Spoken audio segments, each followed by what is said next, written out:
Welcome to Calming Bedtime Historian Channel. Tonight we travel into a world of white skies, frozen wagon wheels, and long prairie nights where thousands of ordinary people once tried to sleep through terrifying blizzards beneath thin canvas covers. You may think winter travel today feels inconvenient when your car heater struggles for 10 minutes, but imagine lying awake while icy wind rattles every wooden beam around you, your blanket slowly turning stiff with frost, and your nearest town sitting hundreds of miles away across empty grasslands. How did pioneer families survive nights like that without modern heat weather reports or proper shelter?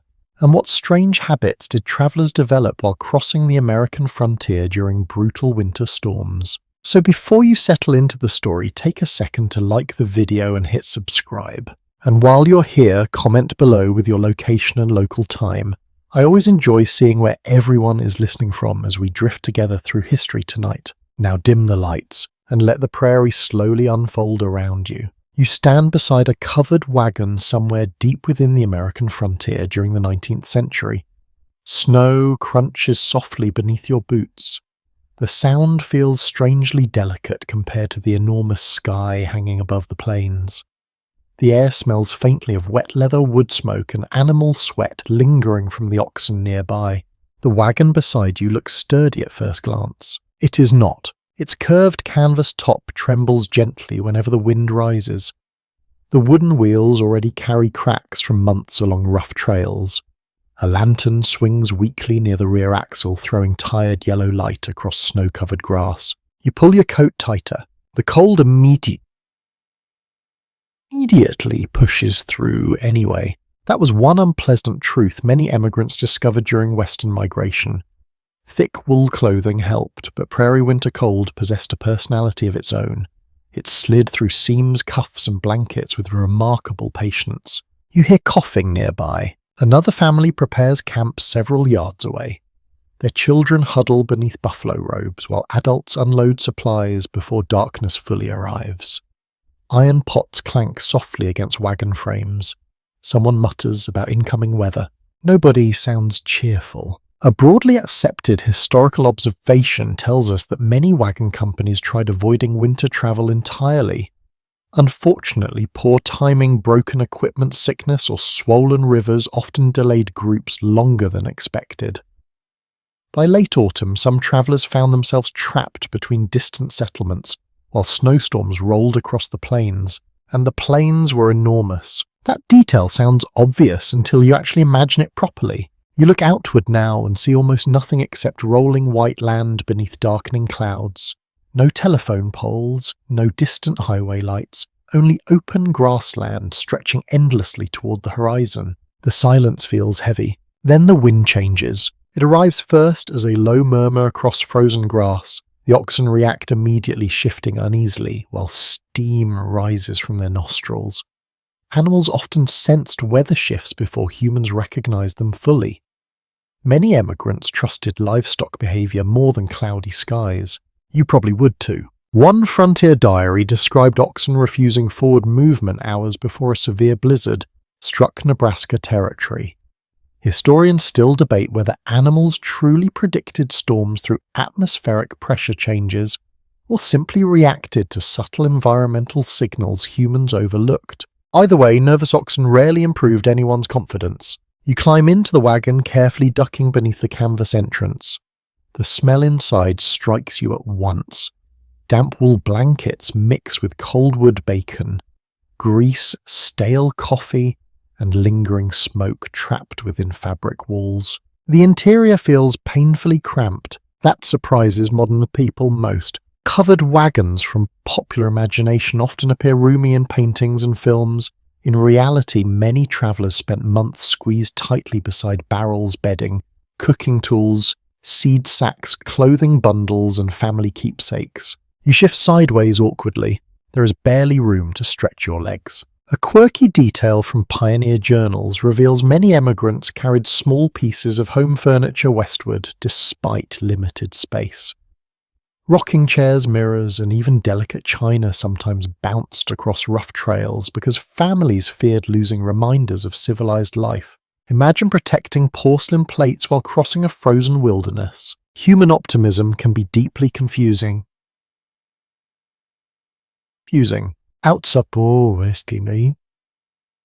Outside, the wind grows louder. Canvas walls flutter sharply now. Tiny particles of snow whistle against fabric overhead. The wagon creaks with each stronger gust, producing soft snapping noises from wooden joints. You glance upward instinctively. That thin canvas suddenly feels alarmingly fragile. Most wagon covers were made from heavy cotton treated with linseed oil for water resistance. Despite common myths, many were not truly waterproof. During prolonged storms, snow and moisture often seeped through seams or collected beneath bedding, which meant sleeping dry became nearly impossible. You settle beside tightly packed blankets while twilight fades beyond the wagon opening. Nearby families continue preparing camp meals quickly before darkness deepens completely. The smells drifting through camp become strangely comforting. Salt pork sizzling over weak fires, fresh coffee bubbling inside blackened pots, wet wool steaming near flames, smoke curling through icy air. Simple scents mattered enormously during frontier travel because they created small feelings of normal life within unpredictable conditions. Shared meals helped maintain morale even when supplies dwindled or weather worsened. You hear laughter suddenly. A man somewhere nearby jokes that snow merely saves travelers from dust. Several exhausted voices answer with tired amusement. Gentle sarcasm traveled surprisingly well across wagon camps. People joked constantly about misery because alternatives felt far less pleasant. Soon darkness settles fully across the prairie. The temperature drops almost immediately. That quick change frightened many newcomers to the plains.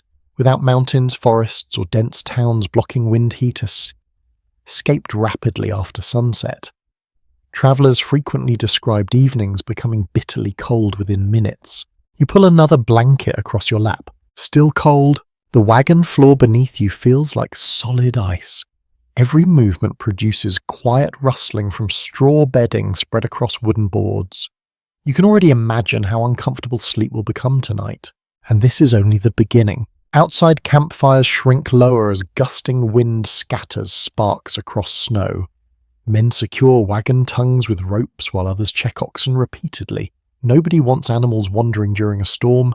That happened more often than you might expect. One little discussed frontier danger involved drifting livestock disappearing overnight in heavy snow. Losing oxen could doom entire wagon companies because exhausted travelers rarely possessed spare animals deep within remote territory. You listen carefully now. Wind, creaking wood, distant coughing, soft animal snorts, a crying child quickly hushed by tired parents. The sounds blend into strange prairie music beneath the dark sky. You lean back against bundled supplies and feel the wagon sway gently with stronger gusts. Snow taps steadily against canvas overhead. Tiny flakes slip through seams, occasionally melting against your sleeves. Sleep feels distant already, yet exhaustion presses heavily across your body after endless travel days. Pioneer emigrants commonly walked beside wagons for miles because rough trails punished both animals and passengers. By evening, most travelers carried deep physical fatigue before storms even arrived. You understand that exhaustion now. Your boots ache. Your shoulders burn. Your hands remain stiff from cold despite thick gloves. Still part of you keeps listening nervously beyond the wagon walls, wondering how severe the coming blizzard might become before morning arrives. The prairie offers no answer, only wind. Morning arrives slowly across the frozen prairie, though the word morning feels strangely generous. The sky above you carries no warmth, no bright colour, and no cheerful promise. Only pale grey light spreads through thick clouds while snow drifts quietly around the wagon camp. You push aside stiff blankets carefully. Cold air rushes against your face immediately. Your breath hangs white inside the wagon. That detail unsettles you more than expected. When the inside of your shelter feels nearly identical to the outside world, comfort becomes a very flexible idea. You sit upright, slowly rubbing your hands together beneath wool gloves. Nearby, another passenger still sleeps beside flour sacks covered with a thin layer of frost. Their boots remain on because removing footwear during winter travel often became dangerous. Wet leather stiffened overnight and sometimes froze completely. A widely recognized historical fact tells us many emigrants slept fully dressed during harsh weather. Removing too many layers risked losing body heat quickly, especially when nighttime temperatures drop far below freezing across open prairie country. You understand the logic instantly. Even your coat feels cold enough already. Outside, muted sounds drift through canvas walls. Oxen shuffle heavily through snow while harness turbojanes clink softly. Someone nearby coughs with alarming depth. Baby cries briefly before falling quiet again beneath blankets and buffalo robes. The camp smells different this morning. Less like smoke, more like damp canvas, frozen mud, and tired animals. You duck through the wagon opening carefully and climb down into snow reaching nearly halfway above your boots. Overnight wind has sculpted long ridges around wheels and supply crates. The prairie itself appears smoother now, almost erased beneath fresh snowfall. For a moment, the landscape feels beautiful. Then the wind strikes your face. Beauty quickly becomes secondary. You pull your scarf higher while scanning nearby wagons. Several men already work beside the oxen, brushing snow from harnesses with stiff movements. Others check wagon covers for tears caused by icy gusts overnight. Nothing stays dry here. That reality slowly dominates frontier thinking during winter storms. Blankets become damp. Gloves collect frost. Flour sacks absorb the moisture. Even firewood grows unreliable beneath constant snow exposure. You walk toward a small fire pit near the center of camp. Thin smoke rises reluctantly from weak flames struggling against the wind. A woman stirs coffee inside a black iron pot while another traveler slices salt pork with slow, careful motions. The smell reaches you first. Strong coffee, grease sizzling over fire, wood smoke twisting through icy air. Your stomach responds immediately. Frontier meals during difficult travel rarely sounded impressive on paper. Salt pork beans, hard biscuits, dried fruit and coffee appeared constantly in emigrant diaries. Yet hunger transforms simple food into genuine comfort after exhausting days on frozen trails. You accept a tin cup gratefully. The metal burns your fingers slightly from heat. That tiny sensation feels wonderful. Nearby conversation remains subdued this morning. Travelers speak quietly while watching the dark western horizon. Clouds there appear thicker, now heavier somehow.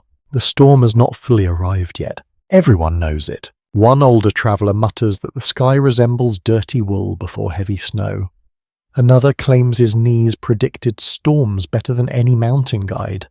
Strangely enough, many frontier travellers trusted body aches as weather warnings. Some even swore old injuries pulsed painfully before blizzards. Modern scholars remain uncertain whether such beliefs reflected genuine atmospheric sensitivity or simple coincidence reinforced through storytelling. Human beings love finding patterns, especially during frightening situations, and frightening situations were common here. You sip coffee slowly while observing the wagons more carefully in daylight. Their construction suddenly appears far less heroic than popular frontier paintings suggest. Most are crowded freight wagons adapted for migration rather than comfort.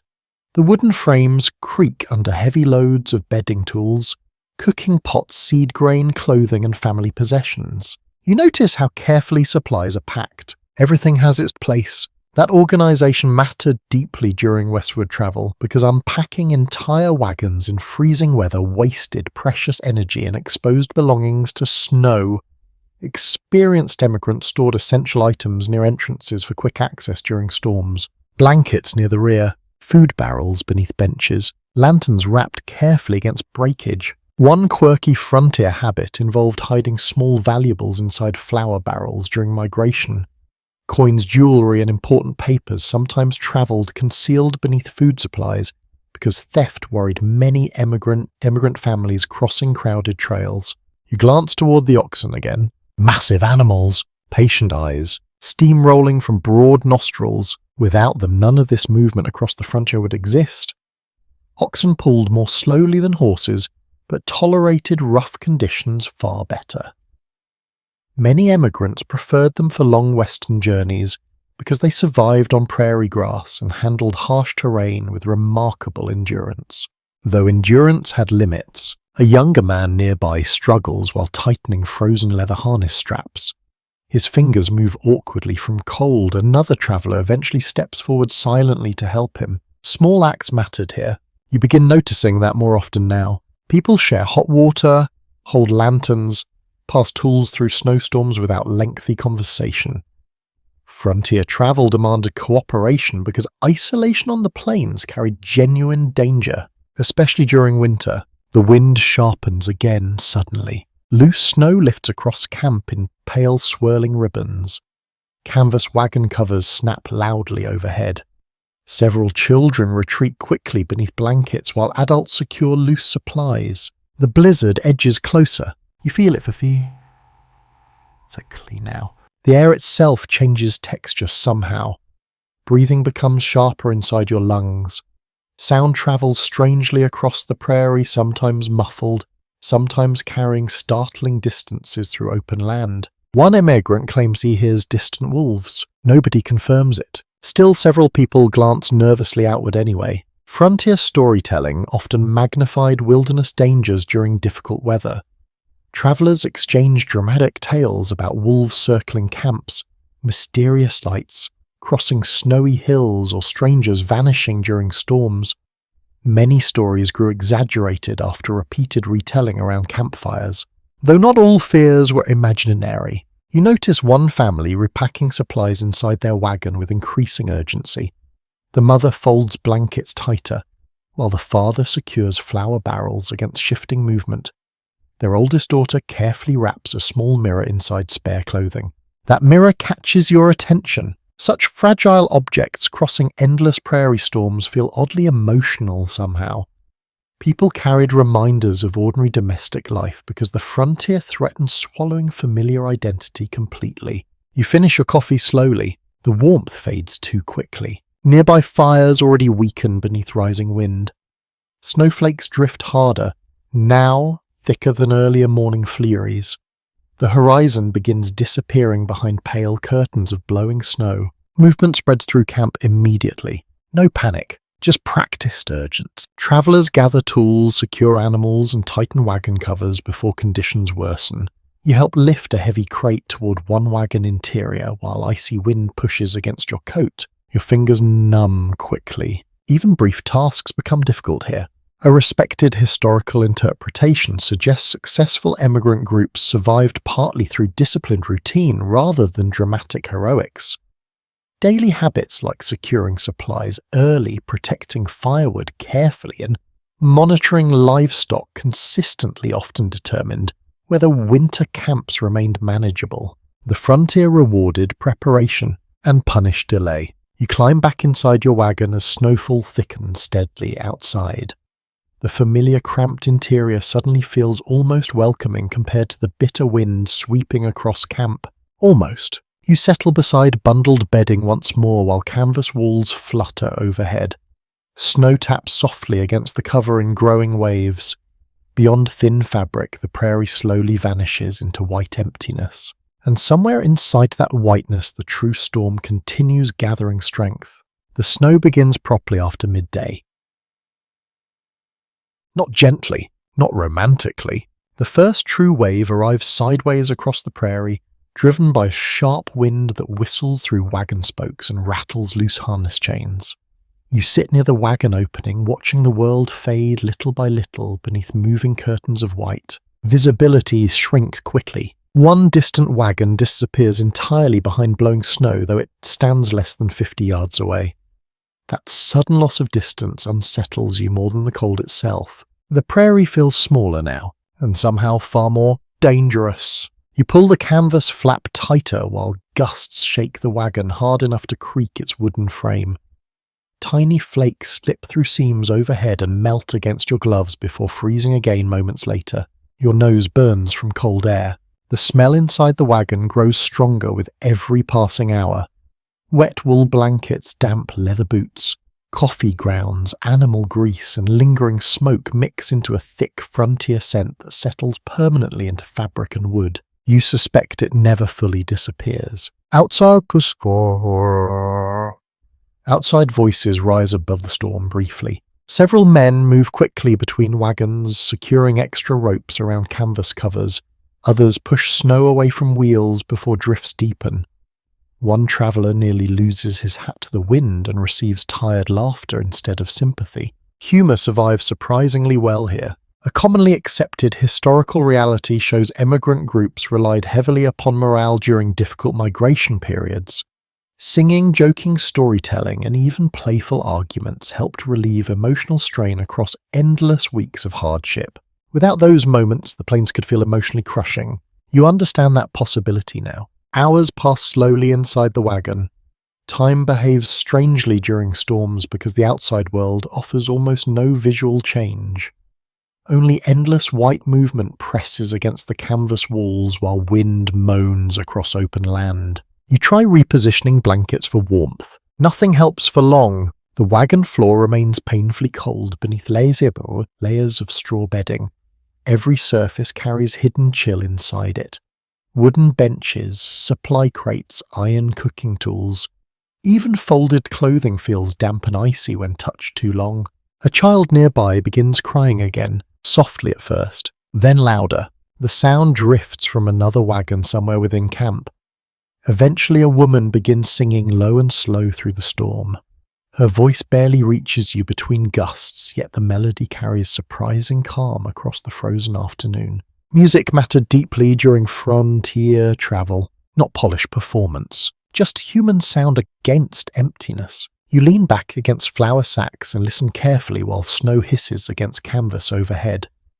The wagon sways slightly with stronger gusts now.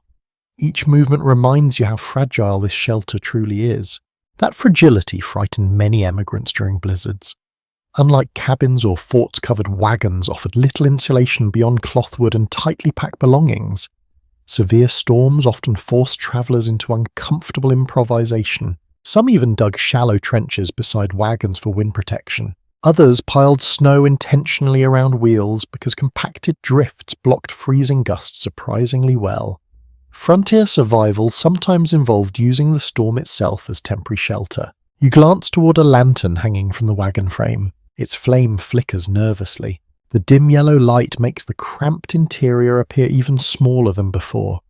Shadows shift across blankets and supply crates while snow taps steadily overhead. Tap, tap, tap. The rhythm almost feels hypnotic. Then a loud crack snaps somewhere outside. You sit upright immediately. Voices shout through the wind. Oxen snort heavily.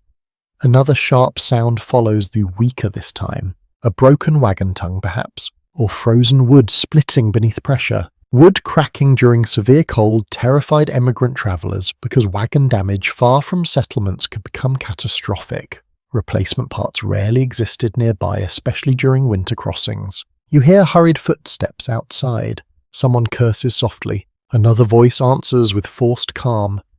After several tense minutes, movement slows again. The camp settles back into uneasy quiet beneath the storm. You exhale slowly. A peculiar frontier superstition claimed certain wagon noises predicted disaster before storms. Some travellers believed repeated creaking near midnight warned of death or equipment failure ahead.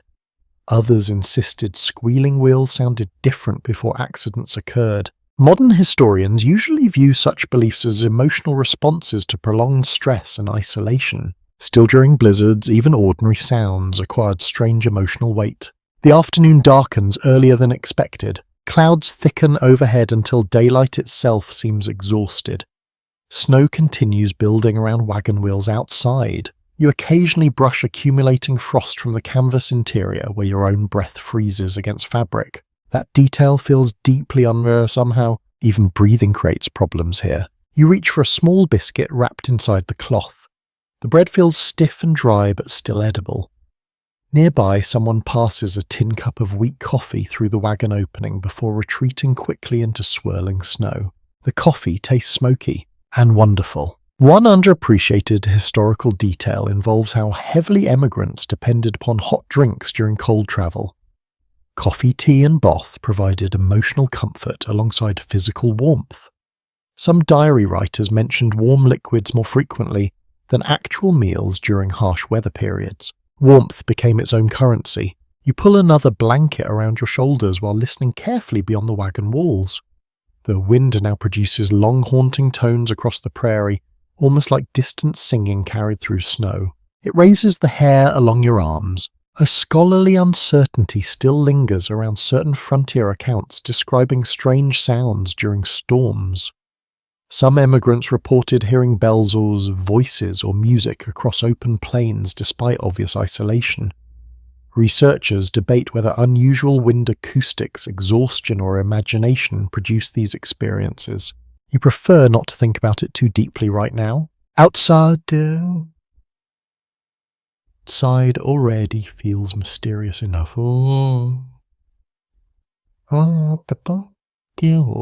Evening arrives almost unnoticed. The sky simply darkens from grey into charcoal while snowfall thickens further.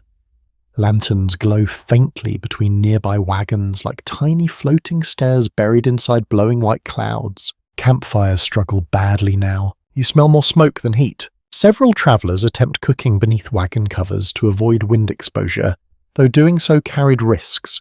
Canvas wagons burned quickly if lanterns tipped or sparks spread through dry fabric. Frontier diaries contain numerous nervous warnings about accidental fires during migration. Imagine surviving a blizzard only to ignite your own shelter. Human history occasionally feels determined to test every possible weakness. You hear oxen lowing outside again. Their deep voices vibrate through the storm with surprising sadness. Animals suffer quietly during winter travel, yet emigrants depended completely upon their endurance. One man walks slowly through camp, checking harness lines with a lantern held low against the wind. Snow already coats his hat and shoulders heavily. For a moment he resembles a ghost wandering between wagons. Then darkness swallows him again. Inside your wagon space grows colder, despite layered blankets and crowded supplies. The storm seems to pull warmth directly through wooden boards and canvas walls. Your fingers ache. Your cheeks sting. Your eyelids feel heavy from exhaustion. Still true sleep remains difficult because every gust shakes the wagon sharply enough to wake your nerves again. You settle deeper into blankets anyway. Outside, the prairie continues disappearing beneath endless snow while the first real night of the blizzard closes around the wagon camp completely. Night settles completely over the prairie and the blizzard finally reveals its full personality. Violent, restless, impossible to ignore. You lie inside the wagon listening to wind slam against the canvas walls with rhythmic force. Every gust bends the curved roof slightly inward before the frame groans back into place again. The entire structure sounds alive somehow, as though the storm itself keeps trying to claw its way inside. Sleep refuses to arrive. Not yet. The lantern hanging beside the wagon bench throws weak amber light across crowded supplies. Flour sacks cast long shadows over folded blankets while tin cups rattle softly whenever stronger gusts strike the wheels outside. The air smells thicker tonight. Hot wool, cold leather, lantern oil, damp straw beneath your boots. The scent settles heavily inside the cramped space because nobody dares open the wagon flap longer than necessary. Even a few seconds allows freezing wind to rush inside like icy water flooding a sinking ship. You pull your blanket closer beneath your chin. Still cold. One detail frequently mentioned in pioneer journals involves how difficult genuine rest became during prairie storms. Travellers rarely enjoyed uninterrupted sleep because wind noise, shifting temperatures, crying children, and concern for livestock constantly disturb the night. Your body understands that exhaustion now. You feel tired enough to sleep for days, yet every creak keeps your nerves alert. Outside voices drift briefly through the storm. Someone shouts for another rope. A man answers from somewhere near the oxen. Then the wind swallows both voices entirely. You imagine what the camp looks like now. Snow whipping sideways between dark wagons. Lanterns glowing dimly through white gusts. Men moving slowly beneath heavy coats stiffened by frost. The image feels lonely and strangely beautiful. You adjust your position carefully beside stacked bedding rolls. Space inside the wagon remains painfully limited. Your knees nearly touch supply crates while your shoulder presses against a wooden barrel packed with tools. This was another overlooked reality of frontier migration. Privacy disappeared almost completely. Families ate together, slept together, argued together, and endured sickness together. inside cramped moving shelters for months at a time. Even small irritations grew enormous beneath constant proximity, especially during storm. You hear soft snoring nearby from another passenger wrapped tightly beneath buffalo robes. The thick fur coverings carried a strong, musky smell that never fully faded. Many emigrants prized buffalo robes because ordinary blankets often failed against prairie winter temperatures. Curiously, some travelers believe sleeping beneath buffalo hides prevented frostbite entirely. Medical understanding remained inconsistent across frontier communities, so practical experience often mattered more than formal knowledge. Sometimes that worked surprisingly well, sometimes not. The wagon shudders violently again. Snow sprays through a tiny opening near the canvas seam overhead.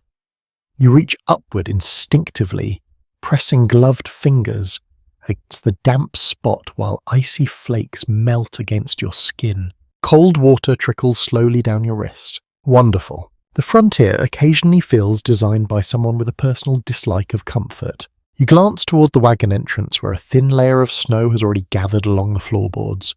Every movement outside pushes more powder through tiny gaps around the canvas edges. The storm grows louder by the hour. Not steadily louder, changing louder. At times the wind roars like distant ocean waves crashing endlessly across invisible cliffs. Then suddenly it shifts into high whistling tones sharp enough to raise tension across your shoulders. Some emigrants compared blizzard winds to human voices crying across the plains at night.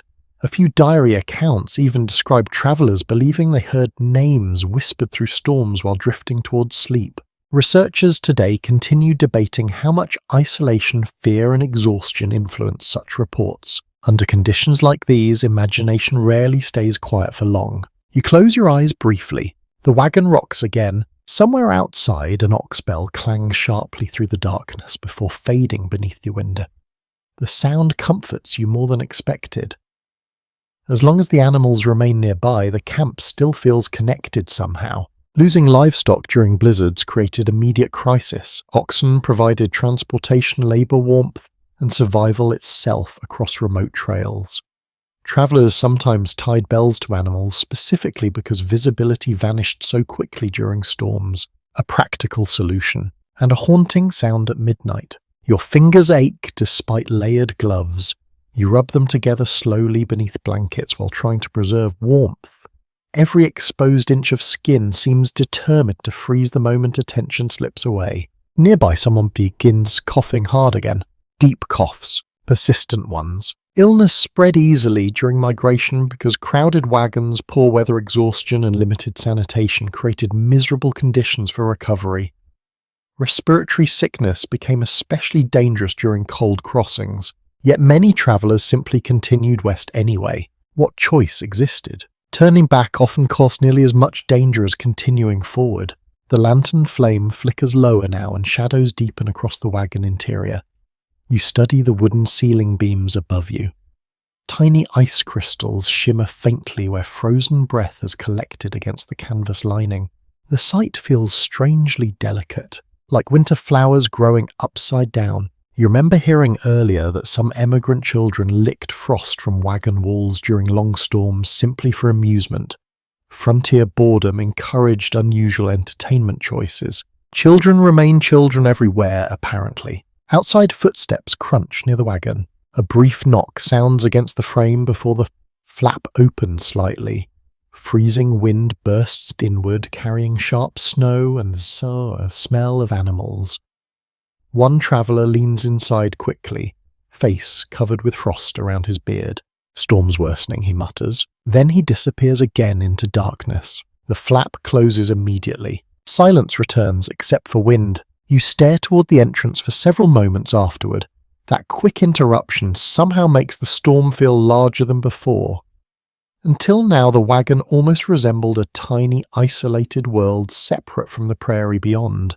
Not anymore. Now you picture the entire camp struggling beneath swirling snow outside your thin canvas walls. One lesser-known frontier habit involved positioning wagons in partial circles during storms whenever terrain allowed. The arrangement reduced wind exposure slightly while keeping animals protected near the center.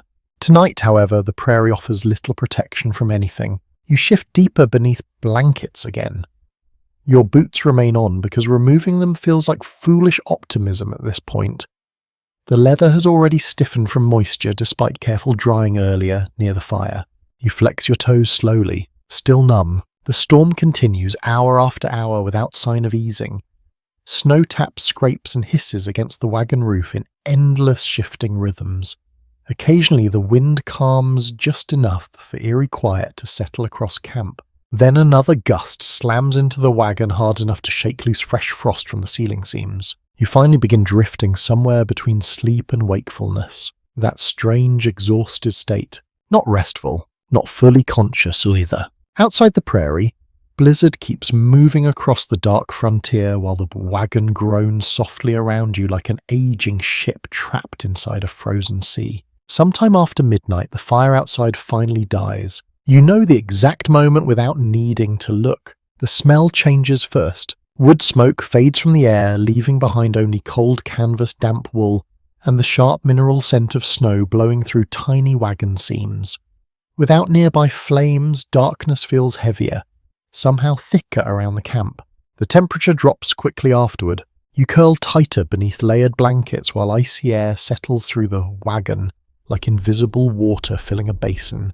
Every breath emerges pale and slow before drifting upward toward the curved canvas roof. The storm continues relentlessly outside. No pause, no mercy. The wind presses against the wagon walls hard enough to make the wooden frame groan in protest. Snow rattles across the cover in waves, sometimes soft as sand, sometimes loud enough to resemble thrown gravel. You cannot stop listening to it. That was a common complaint among winter travelers on the plains. Endless storm noise prevented deep rest because the human mind remained alert for danger even while exhausted. Sleep became shallow and fragmented during severe weather. You understand perfectly now. Every sudden gust pulls you, pulls you awake again. A small lantern still burns weakly near the wagon bench, though its flame has shrunk low and uneven. The dim light reveals frost collecting thicker along the inner canvas seams. Tiny white crystals sparkle faintly whenever the lantern flickers. Beautiful and deeply unpleasant. You shift carefully beside stacked bedding rolls. Your shoulders gone numb from pressing against a crate filled with tools and cooking supplies. The wooden wagon floor beneath the straw feels colder than stone. Nearby, another passenger mutters while dreaming. Someone else coughs twice. Then silence returns except for the storm. You pull one blanket higher and immediately notice moisture along the fabric edge. Condensation from frozen breath has dampened nearly everything inside the wagon now. Dryness feels like an impossible luxury. Many emigrant accounts mention this frustrating cycle during winter crossings. Breath created moisture. Moisture froze into frost. Frost melted slightly from body heat. Then blankets froze again once temperatures dropped further. Simple tasks became endless battles against cold and dampness. You rub your hands slowly together beneath the covers. Even with gloves, your fingers ache sharply whenever you stop moving them for too long. Outside, an ox bell rings faintly through the wind. Then another. The sounds drift strangely across the prairie darkness, sometimes close, sometimes distant. You picture the animals standing miserably beneath blowing snow with lowered heads and frost gathering along their backs. One frontier observation appears repeatedly in trail diaries. Oxen often survived conditions that frightened human travelers because their thick hides and steady temperaments handled brutal weather surprisingly well. Still, even oxen reached breaking points eventually. You hear movement outside again, slow footsteps. A wagon flap opens somewhere nearby, followed by muffled voices discussing firewood. Their conversation sounds tired rather than alarmed. By this stage of the storm, everyone seems too exhausted for panic. Fatigue changes people. Sharp emotions fade into dull endurance after enough cold hours pass. You close your eyes briefly again, though true sleep still refuses to settle fully across your mind. Instead, you drift through strange half-dreams shaped by exhaustion and storm sounds. At one moment, the wagon creaking resembles ship masts groaning at sea. At another, the wind almost sounds musical. Several travelers from the 19th century describe blizzards producing oddly rhythmic tones across open prairie grasslands and wagon camps. Some blame stretched harness ropes vibrating beneath heavy gusts. Others believed certain snow conditions altered how sound travelled through darkness. Whatever caused it, frontier nights often sounded stranger than modern people imagine. You open your eyes suddenly after hearing a loud thump against the wagon exterior. Your heart jumps immediately. For several seconds you remain frozen beneath blankets while listening carefully. Another thud follows near one wheel outside. Snow perhaps, or shifting equipment loosened by wind. Then comes a low voice, human. Relief spreads through your chest. Someone outside brushes accumulated snow from the wagon side using a shovel or wooden board. Repeated scraping sounds continue for nearly a minute before fading again into storm noise. An old trail custom encouraged travellers to clear heavy drifts regularly during blizzards because packed snow could trap wagon doors shut by morning. Frontier survival often depended upon surprisingly ordinary maintenance. No dramatic heroics, just endless practical effort. You glance toward the Xanten once more. The flame trembles weakly now, nearly exhausted. Soon darkness will swallow the wagon interior completely. Part of you wants to preserve the last bit of light. Another part desperately wants silence. The lantern finally gutters lower, producing one last smoky flare before shrinking into a tiny glowing point. Shadows spread immediately across the cramped space. Now the wagon feels smaller. You hear the storm more clearly without the distraction of light. Wind slides beneath the wagon frame with long hollow whistles. Snow brushes continuously across canvas overhead like waves washing against shorelines. The prairie outside has vanished entirely. Only darkness exists now. And cold. You tuck your chin deeper beneath rough wool blankets while your thoughts drift toward home. That happened frequently during difficult migrations. Travellers wrote constantly about memory during storms. Warm kitchen, wooden houses, summer gardens, ordinary beds. The mind reached backward whenever the frontier became overwhelming. One particularly curious detail from emigrant letters involves how often people missed simple sounds rather than luxuries. Clock ticking, church bells, rain against proper rooftops. Frontier silence and storm noise altered emotional balance in unexpected ways. You understand that longing tonight. Even the memory of stillness feels comforting. Another gust slams hard into the wagon. The entire frame shivers. For one uneasy moment, you genuinely wonder whether the canvas cover might tear away completely. Several passengers sit upright instantly after the impact, listening nervously into darkness.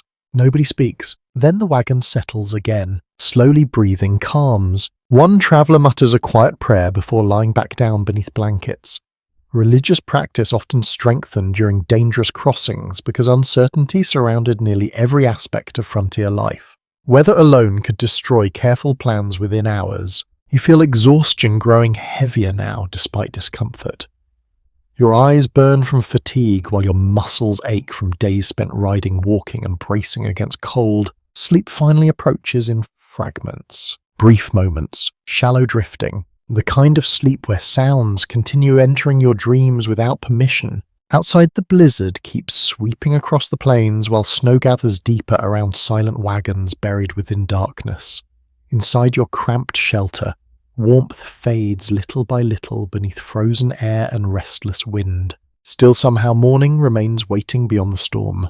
You wake suddenly, though calling it waking feels inaccurate. You never truly slept. Your eyes open into darkness while the storm continues growling across the prairie beyond the wagon walls. For several confused seconds, you cannot tell how much time has passed. The lantern burned out long ago, leaving only faint grey light filtering weakly through snow-covered canvas. Morning approaches. Barely. The cold feels worse now. Your breath rises thick and white before your face and frost glitters across nearby blankets like scattered salt crystals. The air inside the wagon carries a bitter dampness that settles deep inside your lungs. You pull your stiff gloves tighter. Your fingers still ache. Several emigrant diaries describe travellers waking during blizzards to find ice forming along wagon interiors beside sleeping faces.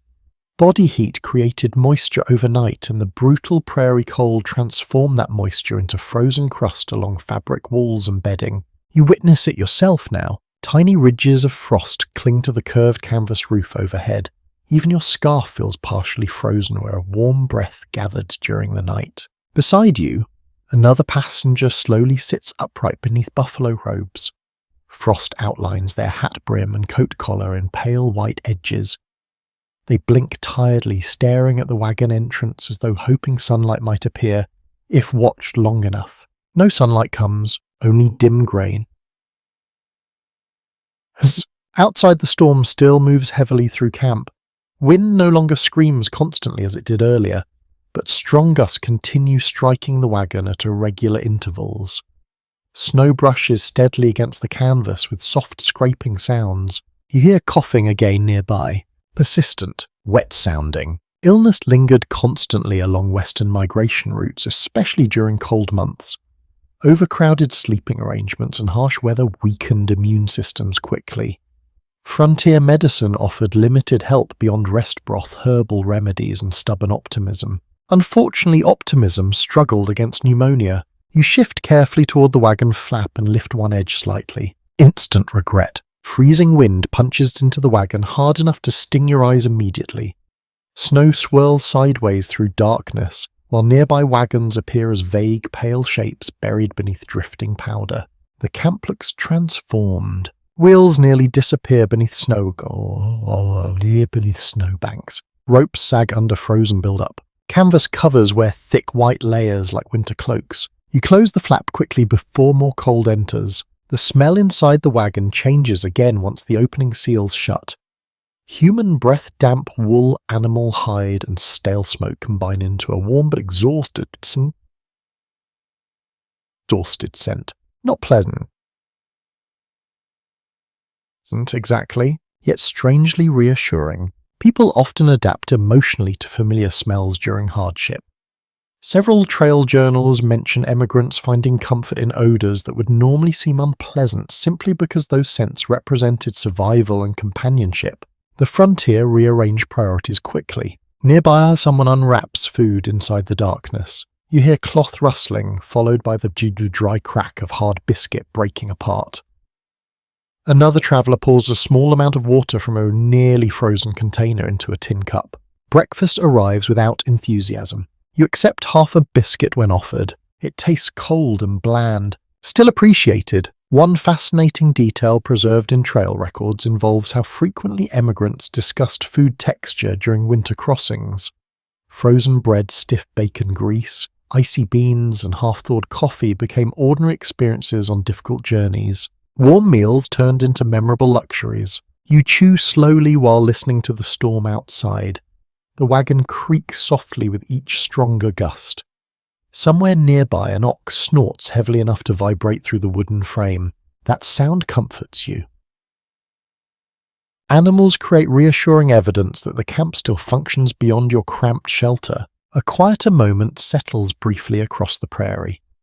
During the lull, you hear distant conversation drifting between wagons. Someone jokes weakly about charging snow rent for all the drifts piling against camp. Another voice answers with tired laughter. Frontier humour survived nearly everything. You rub frost from your sleeve while watching pale morning light slowly strengthen through the canvas roof. The wagon interior emerges piece by piece from darkness. Blankets, barrels, boots lined carefully beside supplies. A small tin mirror wrapped inside cloth near one crate. That mirror catches your attention again. Its polished surface now fogged slightly from cold. You imagine the family carrying it westward months earlier with hopeful excitement. Perhaps they pictured bright farms, comfortable homes, orchards, or new towns waiting beyond the plains. Few probably imagined this exact morning. A number of scholars examining pioneer migration patterns note how heavily emigrant expectations differed from frontier realities. Promotional pamphlets often emphasize fertile land and opportunity while downplaying severe weather, disease, exhaustion, and isolation. The prairie introduced itself honestly anyway. Outside footsteps crunch closer through deep snow. The wagon flap opens suddenly, filling the interior with icy air and swirling flakes. A bearded traveller ducks inside, briefly brushing snow from his shoulders.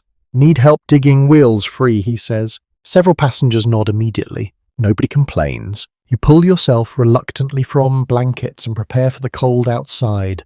Your boots feel stiff as boards while your coat carries lingering dampness from yesterday. Wonderful conditions for outdoor labour. The moment you step into the storm wind bites exposed skin sharply enough to water your eyes. Snow reaches above your ankles now and drifts near some wagons climb much higher. The camp appears exhausted. Men shovel snow away from wheel rims using wooden boards and iron pans. Others clear narrow walking paths between wagons.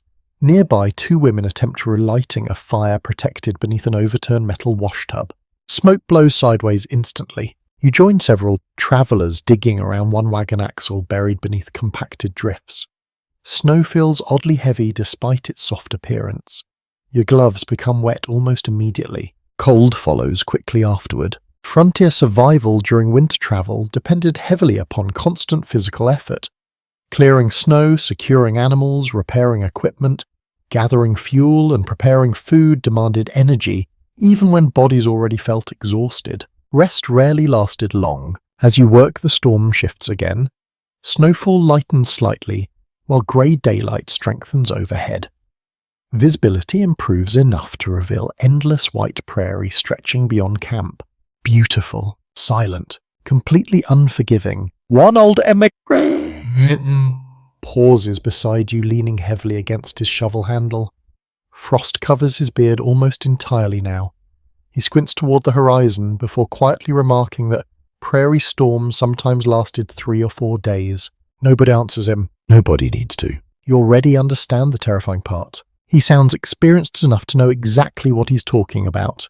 The storm eases slightly by afternoon, though nobody mistakes that for safety. The prairie simply changes moods. Wind still races across the snowfield beyond camp, lifting pale curtains of powder into the air, but visibility improves enough for travellers to see farther than a few wagon lengths again. That small improvement creates new worries immediately. The oxen must be checked. You tighten your scarf around your face and step carefully through deep snow between wagons. Each movement feels slow now because the drifts pull against your boots with stubborn weight. The camp smells of wet animals and smoke. Freshly split wood crackles somewhere nearby while iron pots simmer weak broth over guarded fires. Steam rises from cooking areas in soft twisting clouds before disappearing into cold grey air. Your stomach growls faintly. Still, most attention remains fixed on the livestock. Several oxen stand half buried near the centre of camp, their massive bodies dusted white with frost and snow. The animals look ancient somehow beneath the storm-patient creatures enduring conditions that would send most city people directly into dramatic complaint. And honestly, perhaps rightly so. One traveller brushes ice from an ox harness while muttering softly to the animal. Another checks hooves carefully for packed snow. Frontier emigrants depended so heavily upon oxen that caring for them often came before caring for themselves. Without animals, movement stopped. Without movement, supplies dwindled. Without supplies, the pains became merciless very quickly. You notice how quiet the camp feels despite so many people moving around. Fatigue has settled deeply into everyone now. Voices remain low, gestures stay economical, nobody wastes energy unnecessarily. A young boy nearby attempts carrying a bucket of snow toward the fire pits for melting. Halfway there, he slips and nearly disappears into a drift while several nearby adults laugh softly before helping him upright again. Even exhausted camps still found room for humour. One diary from a winter crossing describes travellers naming particularly stubborn oxen after politicians they disliked back east. Apparently, frontier sarcasm required no favourable weather conditions to survive. You continue walking towards the outer edge of the camp where visibility fades gradually into white distance. Snow crunches sharply beneath your boots while wind brushes against your coat in uneven bursts. Then you hear it. A bell. Faint. Farther away than expected. You stop immediately. Another traveller hears it too and turns toward the sound. For several seconds, both of you remain still listening, carefully through the wind. Bell again. Distant this time. An ox has wandered. That realization spreads tension across the camp almost instantly once word travels between wagons. 2 men grab lanterns despite the daylight while another gathers rope from beneath a supply tarp stiffened with ice. Losing animals during blizzards frightened emigrants for good reason. Snow erased tracks quickly, and wandering oxen sometimes vanished entirely into open prairie during storms. Recovering them could take hours or fail altogether. You volunteer to help search, possibly because staying busy feels better than sitting inside the freezing wagon waiting for bad news, possibly because curiosity overpowers common sense. A questionable frontier tradition. Soon you move beyond the main cluster of wagons, with several others spread loosely across the snow. The wind feels stronger away from camp, less interrupted by wagon walls and clustered supplies. Your cheeks sting sharply now. Snow stretches endlessly outward beneath pale skies, while drifts ripple across the land like frozen waves. Every direction appears strangely similar. Without the camp behind you, orientation already feels uncertain. That was one of the prairie's cruelest tricks. Distance lost meaning during storms. Several historical accounts describe migrants becoming disoriented only a few hundred yards from camp after snowfall erased landmarks.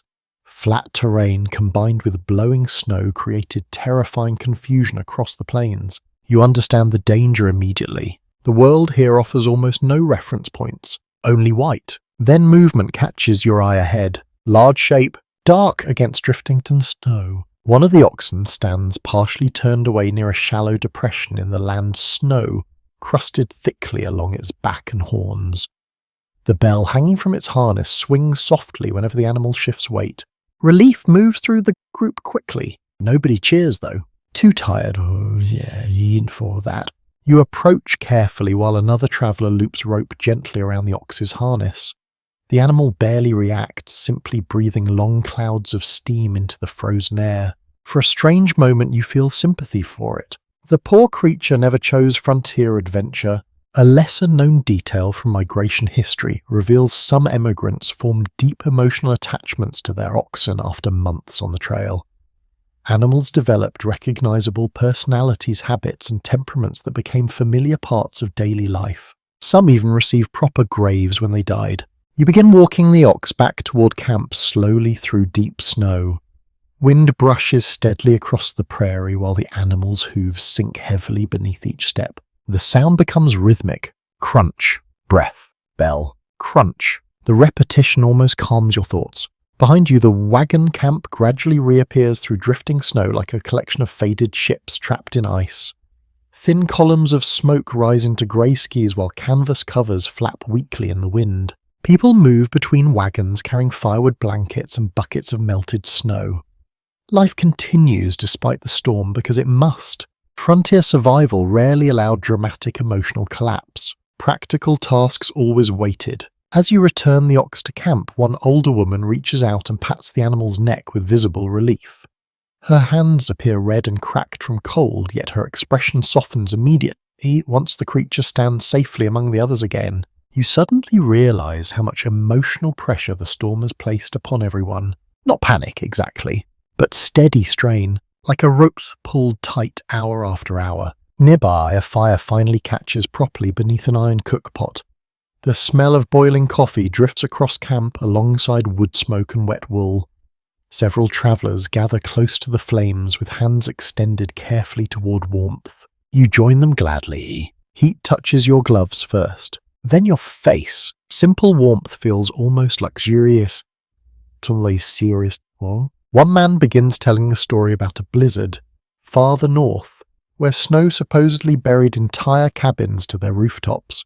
Another insists he once saw chickens freeze while walking between barns. The second claim receives skeptical looks, then tired laughter. Frontier storytelling always improved slightly beside fires. As daylight slowly fades once more across the prairie, you glance toward the oxen gathered near camp. Their broad shapes stand quiet against the snow while bells sway gently in the cold wind. The sound no longer feels haunting tonight, only reassuring. As long as the bells continue ringing softly beyond the wagons, some part of the camp still feels steady beneath the endless storm. Night returns with uncomfortable speed across the prairie. The little daylight the storm allowed disappears behind thick clouds, leaving the wagon camp wrapped once more in dim lantern glow and endless drifting snow. Fires burn lower tonight because fuel must be conserved carefully. You climb back into the wagon carrying an extra blanket stiff with frost around its edges, the fabric barely. That sight alone feels discouraging. Inside the wagon, air holds yesterday's familiar mixture of cold canvas, damp straw, smoke residue, and sleeping bodies. The cramped space somehow feels both comforting and claustrophobic now. You never fully relax here. Still, the outside world looks far worse. Snow slips softly through tiny openings near the wagon seams, while wind hums low across the curved roof overhead. You settle beside stacked bedding and attempt rearranging blankets for better warmth. The effort changes almost nothing. One unpleasant truth repeated across pioneer memoirs involves how difficult it became to keep bedding dry during prolonged storms.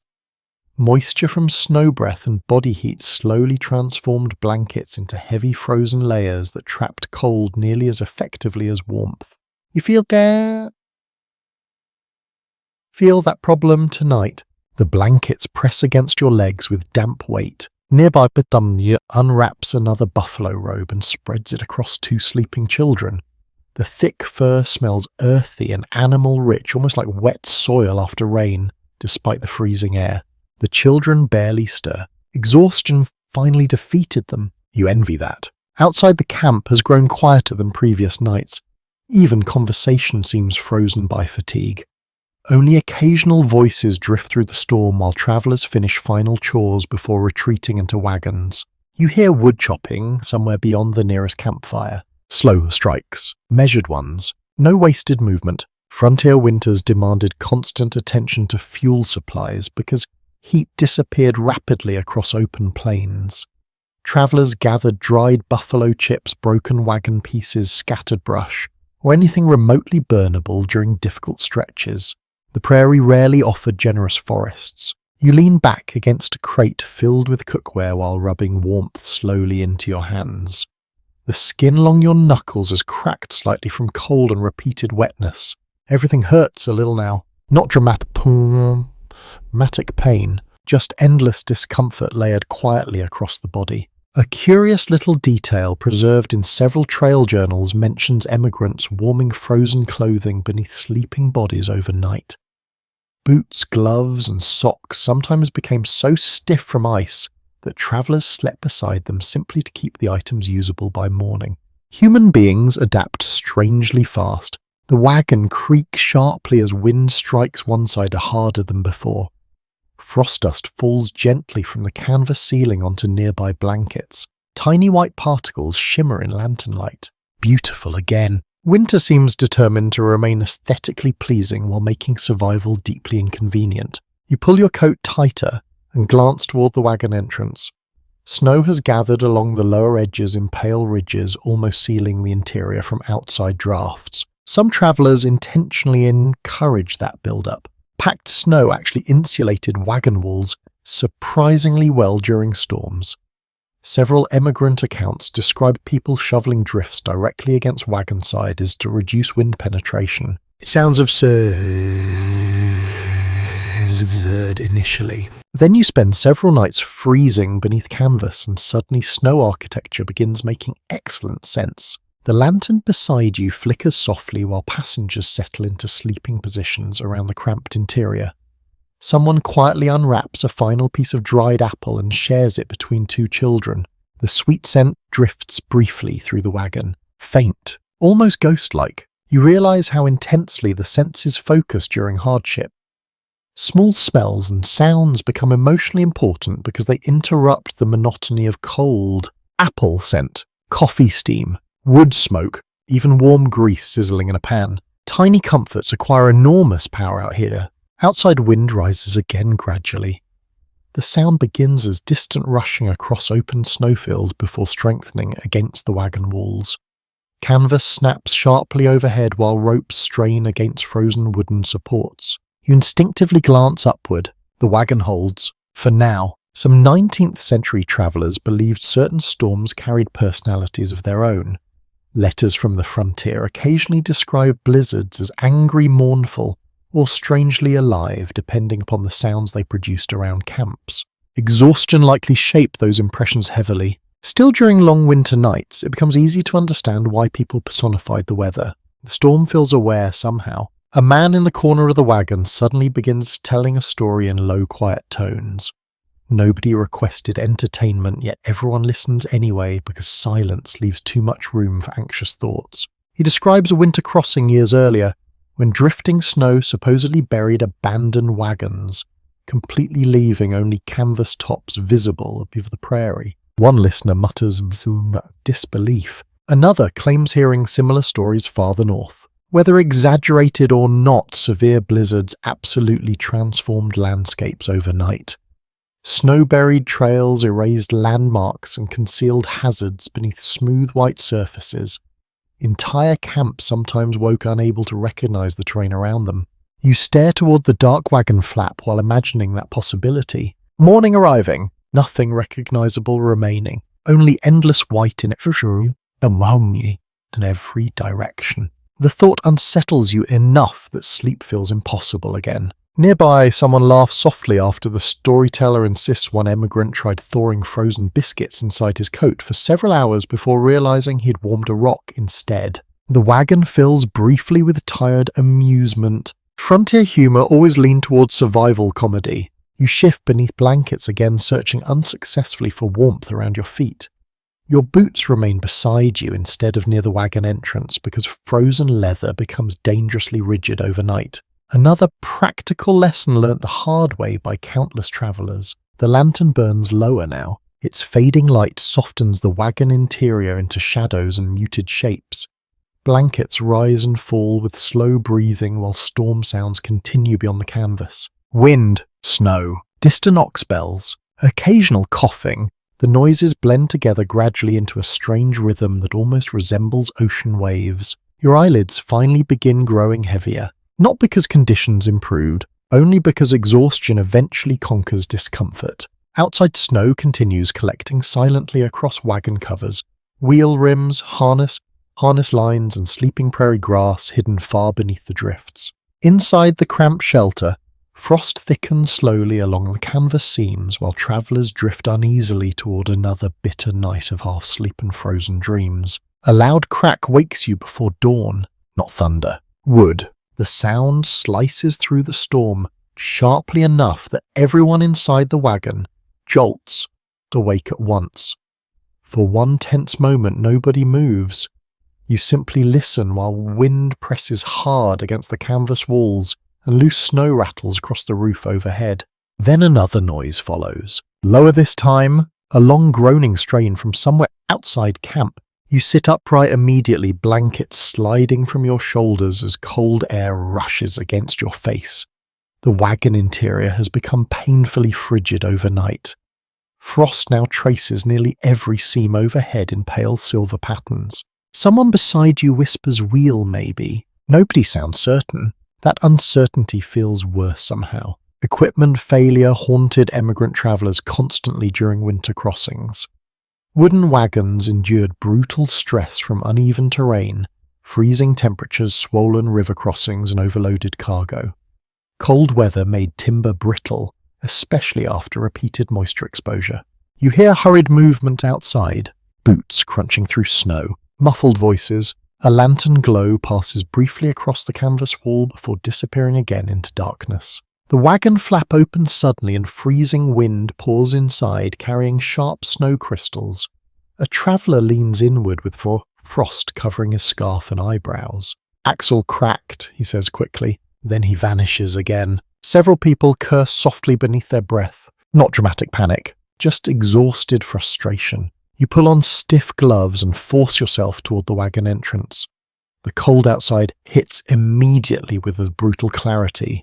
Your lungs tighten while snow crunches beneath boots hardened almost solid overnight.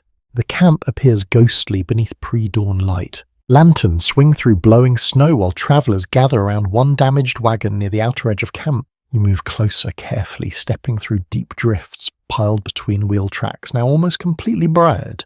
The broken wagon leans unevenly. One rear wheel sits twisted inward beneath the cracked axle beam. Frost coats the exposed wood while snow gathers steadily across scattered supplies nearby. The sight pulls silence from the group. A damaged wagon during fair weather already created serious delay. During a blizzard, the problem became far more dangerous because repair work exposed people directly to freezing conditions. You smell fresh split timber immediately, sharp, resin-rich. One older emigrant kneels beside the axle, holding a lantern low while others discuss possible repairs.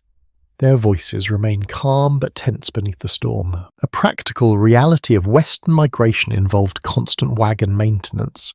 Travelers tightened bolts, replaced spokes, patched canvas, repaired harnesses, and reinforced axles almost endlessly throughout long journeys. The frontier punished weak construction quickly. You crouch near the broken wheel and brush snow from the damaged beam.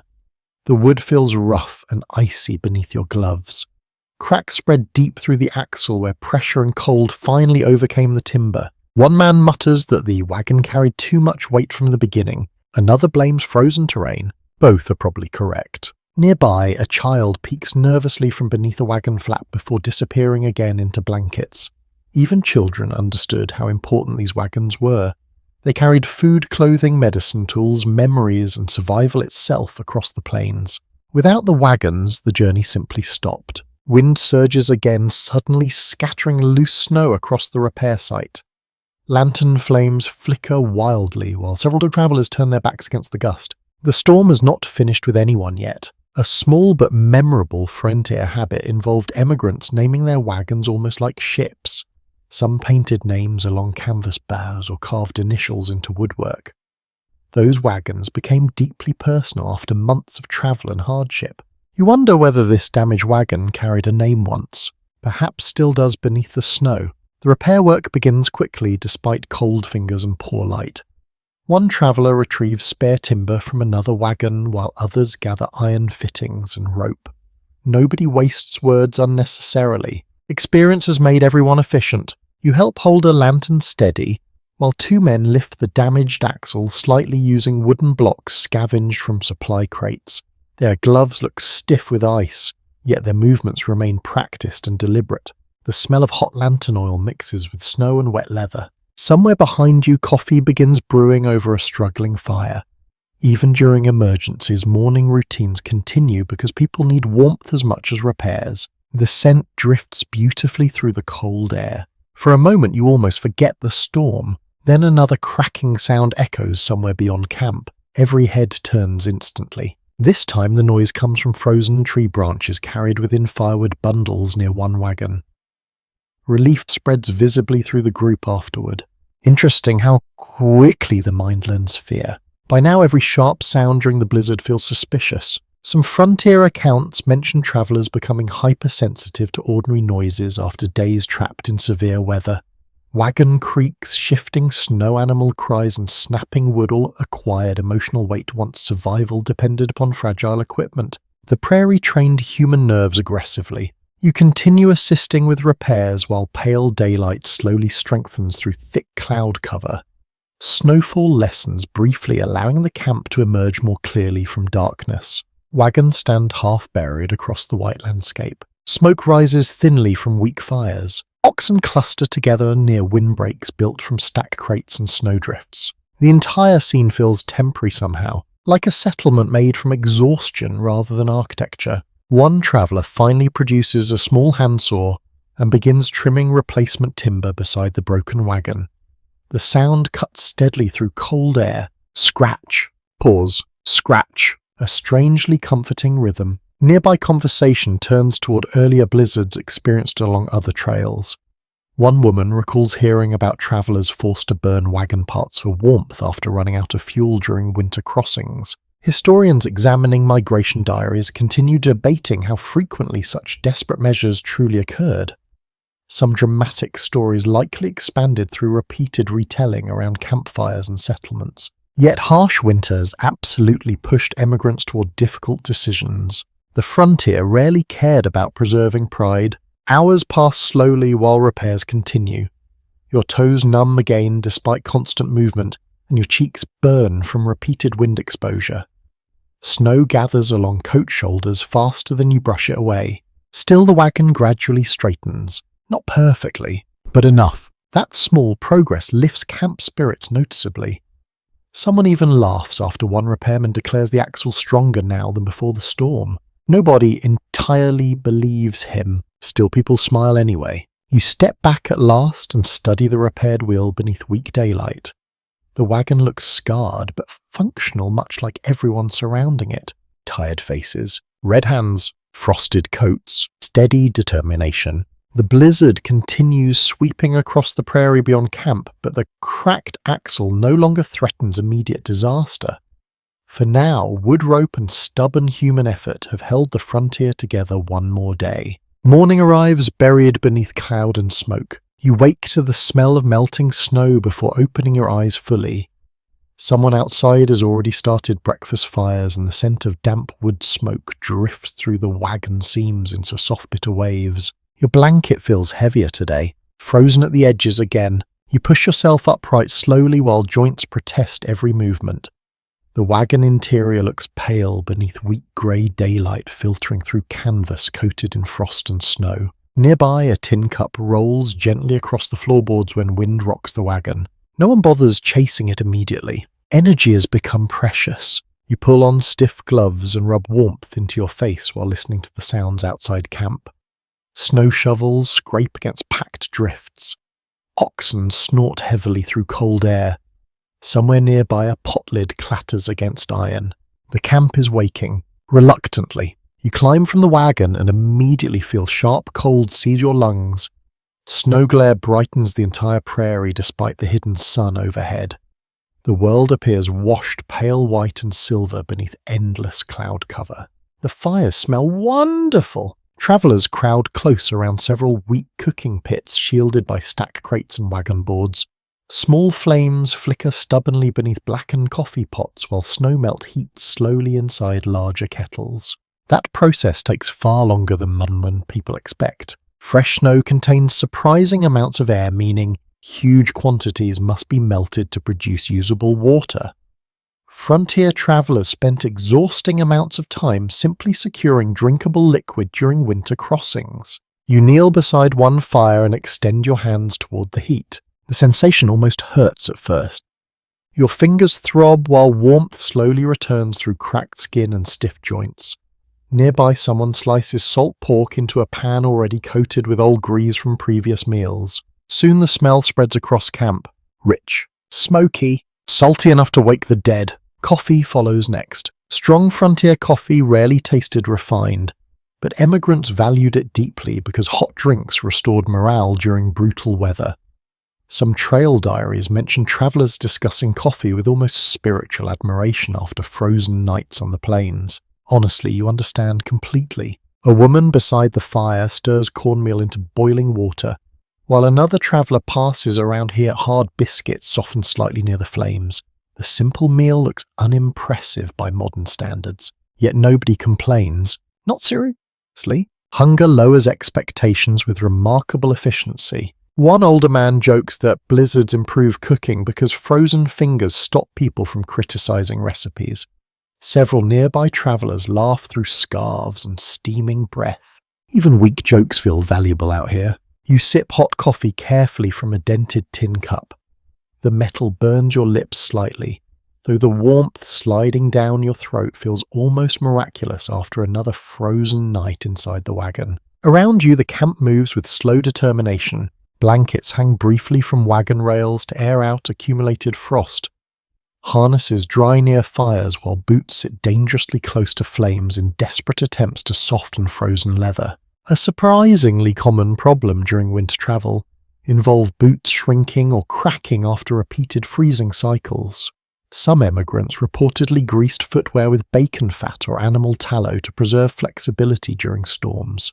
The results likely smelled unforgettable. You glance toward one nearby wagon where a child watches snowmelt drip steadily from canvas edges into a cooking pot below. The child seems fascinated by the rhythm. Drip, drip, drip. Storm life narrows attention towards small details. Tiny routines become important because they create order inside difficult conditions. Boiling water, rotating blankets, feeding oxen, brushing snow from wagon wheels. Repeated action calm anxious minds. The prairie encourages ritual. As breakfast continues, conversation slowly returns around the fires. Travelers compare frozen fingers, discuss wind direction, and speculate whether the storm might finally weaken by tomorrow. Nobody sounds fully convinced. One man claims the clouds look thinner westward. Another insists he smelled fresh air earlier before dawn. You admire the optimism. Frontier camps develop strange weather theories over time. Some travelers believed certain snow textures predicted approaching calm, while others judged storm duration by the behavior of crow's oxen or smoke patterns above fires. Modern meteorologists might suffer emotional collapse listening to those conversations. Still, practical observation often mattered more than scientific precision on the plains. You finish your biscuit slowly while watching smoke drift low across camp. The fires struggle constantly against lingering wind, producing more smoke than flame at times. Everything smells faintly burned now. Wood, coffee, wool, even the snow seems smoky near camp. Several travelers begin chipping ice from wagon wheels using hatchets and metal tools. Others reorganize supplies exposed during the axle repair yesterday. The camp never truly rests because cold weather punishes neglected equipment quickly. One woman carefully brushes frost from a small framed photograph before wrapping it again in cloth.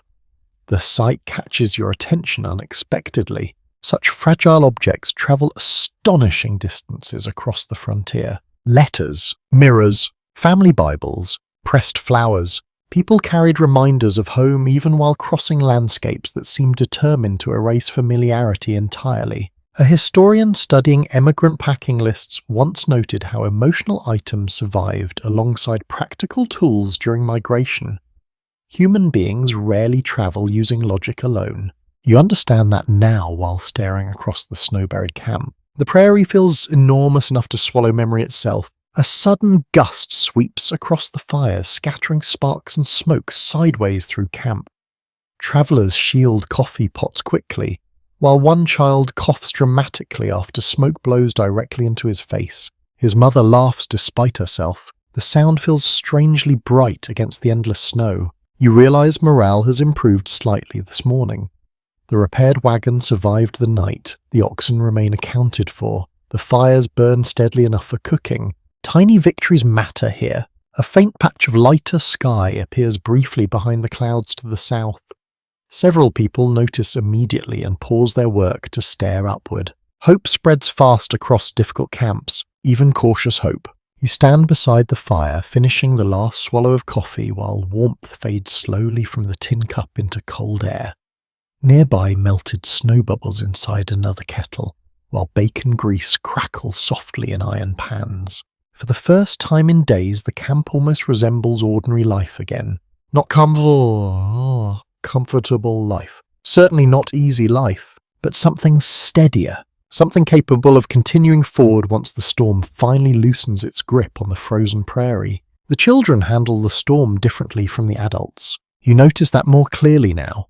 While grown travelers measure food supplies, inspect wagon wheels, and stare nervously at the sky, the younger passengers drift between fear and fascination with remarkable speed. One moment they shiver beneath blankets. The next they poke snowdrifts with sticks as though the prairie has transformed into some giant frozen playground. Exhaustion eventually catches them all the same. You sit near a low fire late in the afternoon, watching several children wrapped tightly inside buffalo robes beside one wagon. Their small faces peek from thick fur layers, while steam rises faintly from cups of weak broth clutched between mittened hands. The robes look enormous around them, almost like moving piles of winter grass. A cold breeze slides through camp, carrying the familiar smells of smoke-wet leather and snowmelt. Somewhere nearby, bacon grease sputters softly inside a pan, while someone shakes ice from a blanket hanging across a wagon tongue. The camp sounds quieter today, less strained, not cheerful exactly, but steadier. One little boy near the fire keeps asking whether wolves can smell soup through snowstorms. His older sister immediately insists wolves prefer frozen boots instead because leather tastes saltier. The adults nearby laugh softly. The boy does not look convinced. Long journeys across the frontier force children to adapt quickly to discomfort, cold, and uncertainty. Many emigrant diaries mention young travelers displaying surprising resilience during harsh weather, though moments of fear and homesickness appeared constantly beneath that toughness. Children absorb stress differently, sometimes through silence, sometimes through endless questions. You watch one mother carefully adjusting blankets around a sleeping toddler whose cheeks remain flushed from cold. Her own gloves appear cracked and stiff with wear, yet she checks the child's warmth every few minutes without fail. That quiet vigilance feels more impressive than any dramatic survival story. Nearby, another traveller carves tiny wooden animals beside the fire, using a pocket knife dulled from hard use. A small group of children gathers immediately to watch the shapes emerge from rough wood. Horse first, then rabbit, then something vaguely resembling a buffalo with deeply unfortunate proportions. Nobody criticizes the craftsmanship. Entertainment remained precious during storms because boredom could deepen anxiety across crowded camps. Songs, stories, card games, whittling and simple toys help occupy restless minds while blizzards trap travelers inside wagons for days. The frontier required creativity as much as endurance. A little girl suddenly points toward your boots and asks whether snow ever stops following wagons. Before you answer, an older man nearby claims snow once followed him clear into Missouri after a winter crossing. Another adult rolls her eyes immediately. Apparently, the camp storyteller has returned. You sip slowly from a cup of hot broth while listening to the exchange. The liquid tastes mostly of salt and smoke with only faint hints of meat, yet the warmth spreads beautifully through your chest. Simple food again. Simple comfort again. The storm outside camp has weakened slightly this evening, though wind still brushes snow across the prairie in pale shifting ribbons. Visibility stretches farther now. You can finally see low hills beyond camp that remained hidden for days behind blowing white. The sight changes people's moods instantly. Distance returning feels hopeful somehow. One fascinating observation from migration letters reveals how emotionally dependent travelers became upon visibility during prairie crossings. Clear horizons restored confidence, while storms and fog often produced feelings of isolation bordering on panic. Human beings apparently need visible distance for emotional balance, especially out here. A woman near the fire begins humming quietly while mending torn mittens beside the children. Her needle flashes briefly in firelight before disappearing again into shadow. Tiny domestic tasks continue despite everything. Sewing, drying socks, brushing frost from blankets. The ordinary routines of life refuse to vanish completely even during blizzards. You notice one child tracing shapes in the snow with a stick, while another arranges pebbles beside the fire into careful rows. They have created games from almost nothing. That ability feels strangely admirable.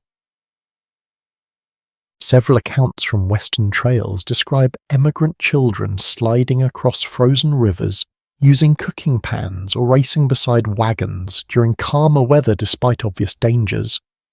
Adults often complained about the chaos while secretly appreciating the laughter.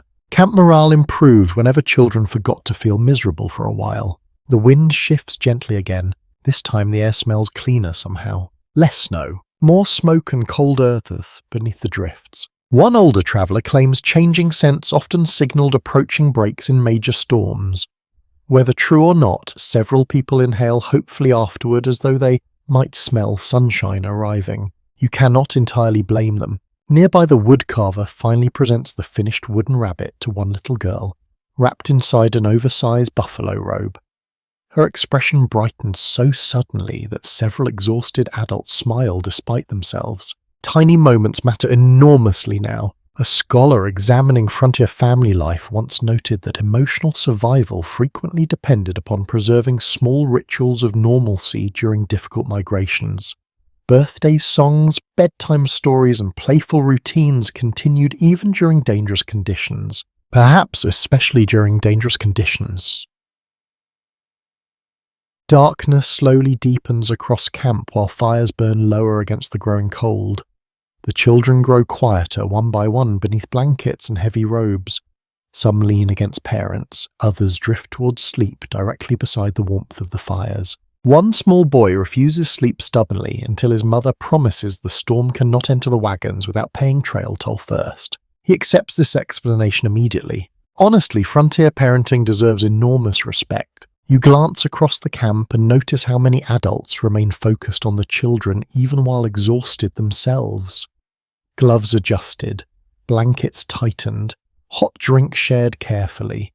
Care becomes routine here, not sentimental, practical, necessary. The prairie punishes neglect quickly enough already. As night settles fully over the snow-covered wagons, once more soft conversation drifts around the fires in slow, tired rhythms. Smoke curls upward into dark skies while ox bells ring faintly from nearby drifts. The children finally sleep beneath heavy buffalo robes and patched blankets tucked safely beside tired parents and glowing embers. And for a little while, despite the storm and endless cold surrounding camp, the prairie feels almost gentle. Morning reveals a prairie almost impossible to recognize. You step from the wagon, slowly, boots sinking deep into fresh snow, while pale sunlight struggles weakly through thinning clouds above. For the first time in days, actual shadows appear across the ground. Faint ones, but real. The storm has finally loosened its grip enough for the land to emerge again beneath drifting white light. Around camp, travellers pause their morning work repeatedly just to stare outward across the plains. Everything looks erased. Wagon tracks have vanished entirely beneath smooth snowfields stretching toward distant hills. The trail itself exists now only as memory in rough direction. That realization unsettles everyone. Without visible tracks, even experienced emigrants risked wandering dangerously off course once travel resumed. Prairie storms often buried months of wagon ruts within hours, leaving travellers dependent upon landmarks, compasses, or local guides. You understand immediately how easy it would be to disappear here. The land offers almost no clues anymore. Smoke rises gently from breakfast fires while travellers gather near the camp edge, discussing routes in low voices.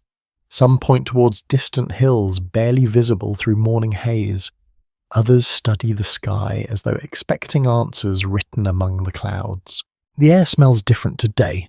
Cleaner, sharper, less smoke trapped beneath heavy storm air. You inhale slowly and notice another scent beneath the cold. Wet earth hidden under snow somewhere far below. The prairie itself breathing again after days buried beneath blizzard winds. Nearby, someone begins scraping ice from wagon wheels using a metal tool. The repetitive sound echoes clearly through the calm morning air. Scrape. Pause. Scrape again. Without strong wind, ordinary camp noises suddenly seem much louder.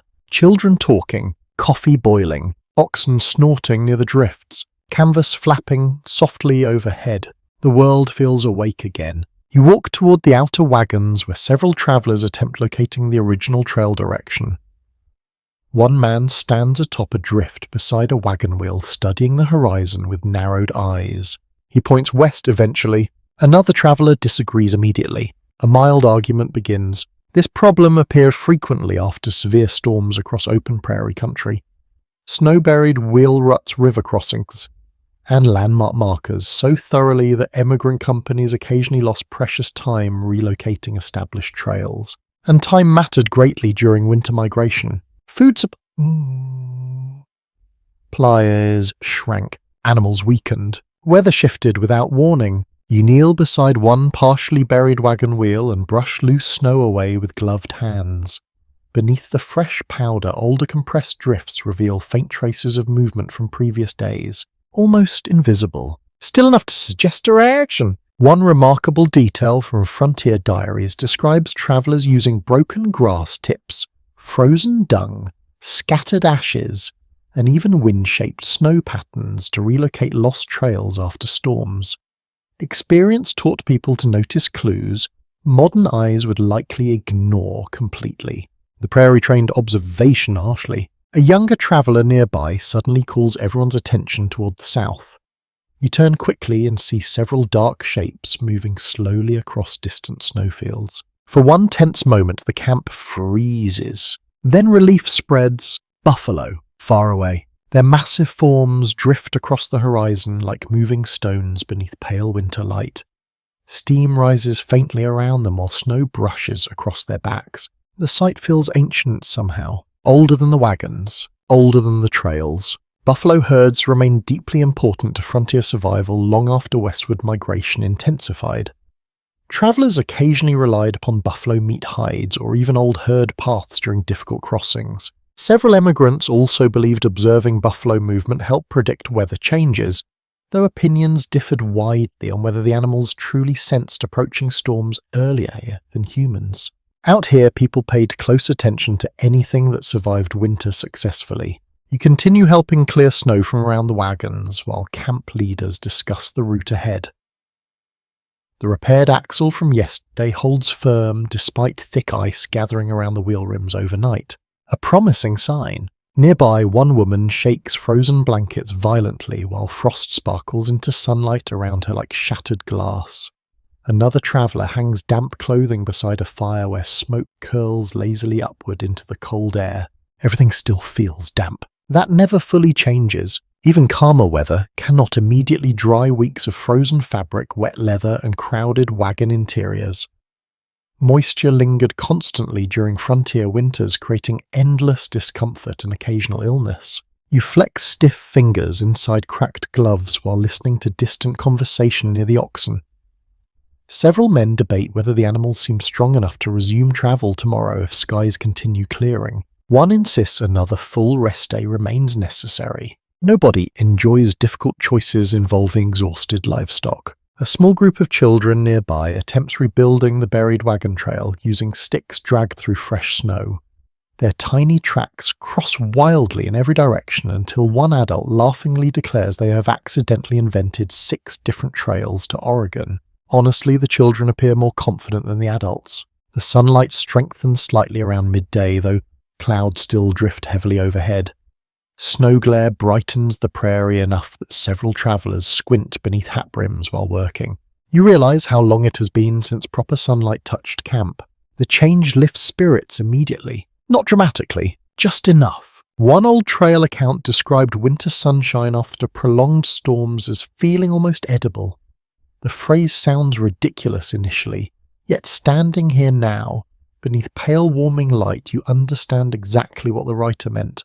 Warmth feels nourishing, even weak warmth. You walk farther beyond camp than before, careful not to lose sight of the wagons behind you.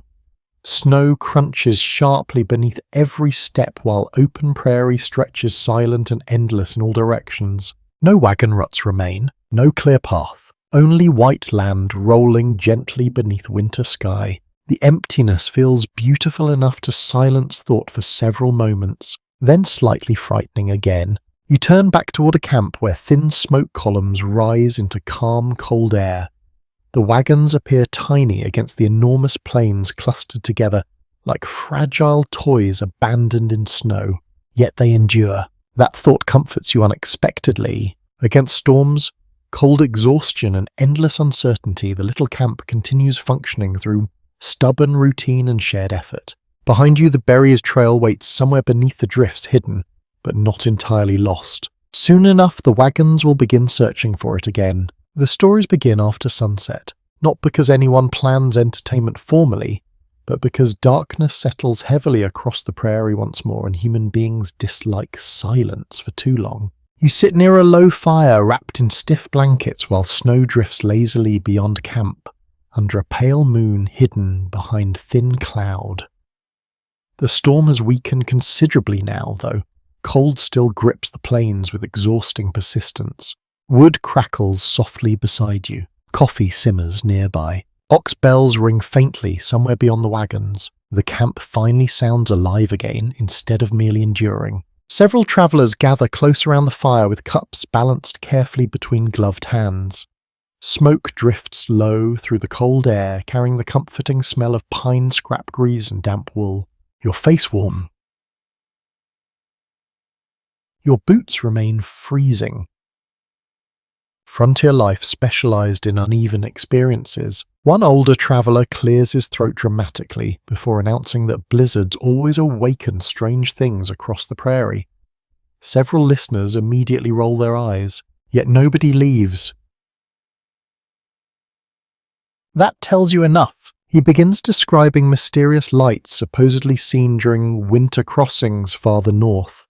tiny floating lantern glows drifting through storms where no settlements existed for hundreds of miles. A younger man insists they were simply other wagon camps hidden by snow. The storyteller disagrees immediately. According to him, the lights moved against the wind. Naturally, you hide a smile behind your cup. The American frontier collected strange folklore almost as quickly as it collected wagon ruts.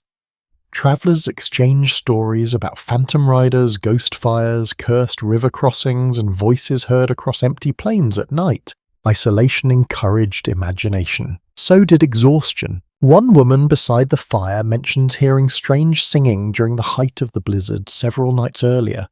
Another traveller admits he thought the wind sounded like church bells around midnight. Several people nod quietly. You notice that nobody fully dismisses these stories even while smiling at them. Harsh environments blur certainty. A number of researchers studying frontier folklore suggest prolonged exposure to isolation, dangerous weather, and sensory monotony may have shaped unusual experiences reported by emigrants. Endless snow darkness, exhaustion, and fear create powerful conditions for misinterpretation. Still sitting here beneath the prairie night, it becomes surprisingly easy to believe almost anything. The fire pops suddenly, sending sparks upward into darkness. Everyone flinches slightly, then laughs. You sip slowly from hot coffee while studying the faces around the flames. Frost still clings to coat collars and hat brims despite the calmer weather. The storm may be fading, but it has left itself behind in cracked hands, exhausted eyes, and smoke-scented clothing. One traveller unwraps a harmonica from cloth and plays a slow wandering tune into the night air. The music drifts softly between wagons while nearby oxen shift in the snow. The melody feels lonely. Beautiful too. Music travelled constantly across frontier camps because instruments offered portable comfort during long journeys. Harmonicas, fiddles, and small flutes appeared frequently in emigrant belongings, despite limited space inside crowded wagons. People sacrificed valuable storage room for songs. That fact feels deeply human. A child wrapped inside buffalo robes near the fire suddenly asks whether snow spirits really exist. Before anyone answers, another traveller claims snow spirits only bother people who complain too much about cold weather. Well then, someone mutters they've certainly found this camp. Tired laughter spreads again. The prairie has softened everyone's humour into something dry and slow. You lean back slightly while listening to the harmonica continue. Beyond the campfires, snowfields stretch silver beneath weak moonlight. The buried trail remains invisible in darkness, hidden somewhere beyond the drifts. Everything outside the firelight feels enormous. One of the stranger beliefs shared across some frontier communities involved storm watchers, mysterious figures supposedly glimpsed standing far from camp during severe weather. Descriptions varied wildly between regions and travellers. Some called them wandering spirits. Others blamed distant riders distorted by blowing snow and poor visibility. No two accounts match particularly well, which honestly probably tells you something important. Nearby, an older woman quietly shakes her head at the ghost stories while mending a torn mitten beside the flames. She remarks that hunger, cold, and darkness create enough trouble without adding imaginary visitors. Practical wisdom survives every century. Still even, she listens carefully when another traveller describes hearing footsteps circle his wagon one stormy night despite finding no tracks afterward. That story unsettles the group slightly. Not dramatically, just enough. The fire burns lower while wind brushes gently across camp, carrying occasional swirls of loose snow through lantern light. Shadows move softly between wagons where blankets hang drying beside weak heat. You realise how deeply the storm has altered everyone's senses. Ordinary sounds now demand attention. A shifting harness, a creaking wheel, snow sliding from canvas roofs. Nothing remains entirely innocent anymore. One emigrant journal preserved from a winter crossing contains repeated descriptions of travellers waking suddenly from sleep believing someone called their names outside the wagons. Modern interpretations often connect these moments to stress and fragmented sleep during dangerous conditions. Yet out here beneath endless prairie darkness, explanation matters less than feeling, and the feeling can become very convincing indeed. The harmonica tune finally fades into silence. For a few moments nobody speaks. The fire crackles softly while coffee, steam, curls upward into cold night air. Somewhere beyond camp, a coyote calls faintly across the plains. The sound freezes conversation instantly. Long and thin, almost human at first. Several children pull blankets tighter around themselves while adults pretend not to notice. Coyotes rarely threatened wagon camps seriously, but their nighttime calls unsettled many travelers unfamiliar with prairie sounds. Frontier letters often describe those cries as eerie or mournful during lonely crossings. You listen until the sound disappears again into distance. Then the camp slowly relaxes. Another log shifts in the fire, scattering sparks upward like tiny orange stars before darkness swallows them completely. Around you, exhausted travelers settle deeper into blankets and stories while the prairie night stretches endlessly beyond the wagons. The blizzard has weakened, but its memory still lingers inside every drifting shadow and unfamiliar sound carried across the frozen plains. The oxen stop moving just after noon. At first, nobody fully understands what is happening. The wagon train has finally resumed slow travel after days trapped by the blizzard. Snow crunches beneath wheels while travelers walk carefully beside the wagons through drifts still deep enough to swallow boots nearly to the knee. Progress feels painfully slow. Still, movement itself lifts spirits. Smoke no longer hangs above a frozen camp. Wheels turn again. Harness chains rattle softly. Children peer from wagon openings, watching the white prairie slide past at last. Then the lead oxen stop. Not gradually, completely. You hear confused voices ahead before the entire wagon line slows awkwardly across the buried trail. One driver calls sharply to his team while another cracks reins through cold air. Nothing changes. The animals stand motionless beneath drifting snow, steam rising heavily from broad backs dusted white with frost. You step closer through the packed snow and immediately notice the exhaustion in them. Their heads hang low. Their breathing sounds rough and deep. The storm has drained everyone, animals included. Accounts from Western migration repeatedly describe how winter weather punished livestock more severely than many migrants expected. Oxen endured cold impressively, but deep snow, poor grazing and endless pulling weakened even the strongest teams over time. One driver speaks softly while rubbing an ox's neck. Another checks harness straps for ice buildup. No one shouts angrily for long. Experienced travelers understood exhausted animals rarely responded well to panic. The wind today feels calmer than previous days, though. Bitter cold still clings stubbornly across the prairie. Snowfields stretch outward beneath pale skies where weak sunlight glitters harshly against the drifts. Everything appears bright and terribly cold. You hear wagon wheels creak behind you while the halted line settles into uneasy stillness. Travelers stamp their boots for warmth and study the motionless oxen with growing concern. A woman nearby mutters that the animals look snow-tired, and the phrase sounds oddly accurate. One lesser-known challenge during winter crossings involved finding proper feed once prairie grass disappeared beneath heavy snow. Travelers carried limited grain supplies, and many oxen survived largely by scraping frozen grass from beneath drifts whenever possible. The prairie fed them reluctantly during winter. A young boy offers one ox a handful of dried corn while the adults continue discussing what to do next. The animal accepts it slowly, chewing with tired patience. You suddenly feel protective toward the creature, which surprises you slightly. Days ago, the oxen simply seemed like equipment attached to wagons.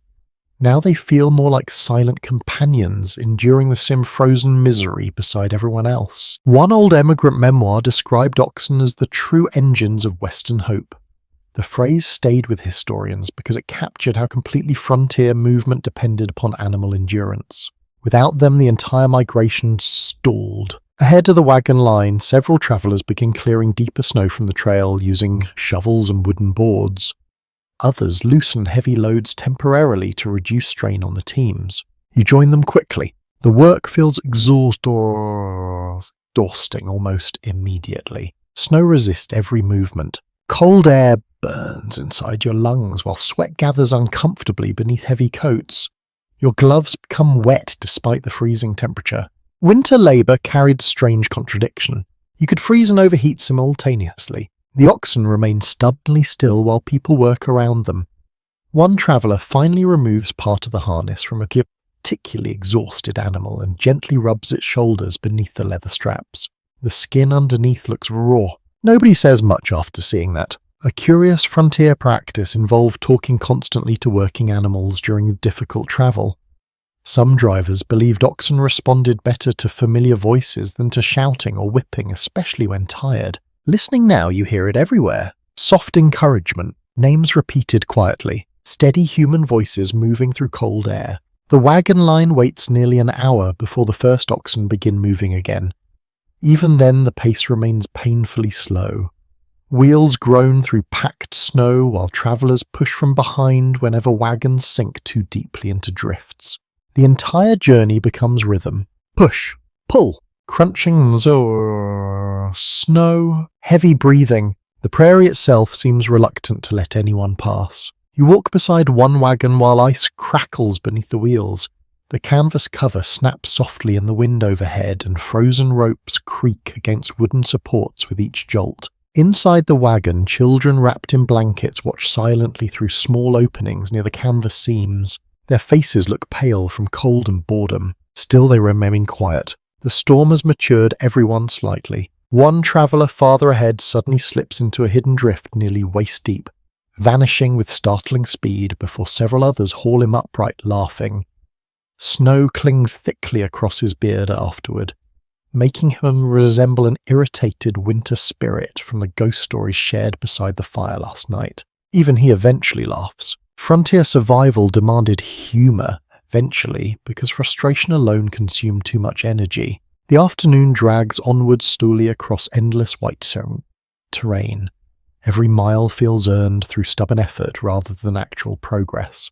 You begin understanding something important about winter travel now. It was not dramatic most of the time. Not heroic, just relentlessly difficult. Cold boots, frozen ropes, hungry animals, wet gloves, tiny practical problems repeated endlessly beneath enormous skies. That reality appears often in emigrant diaries preserved from Western trails.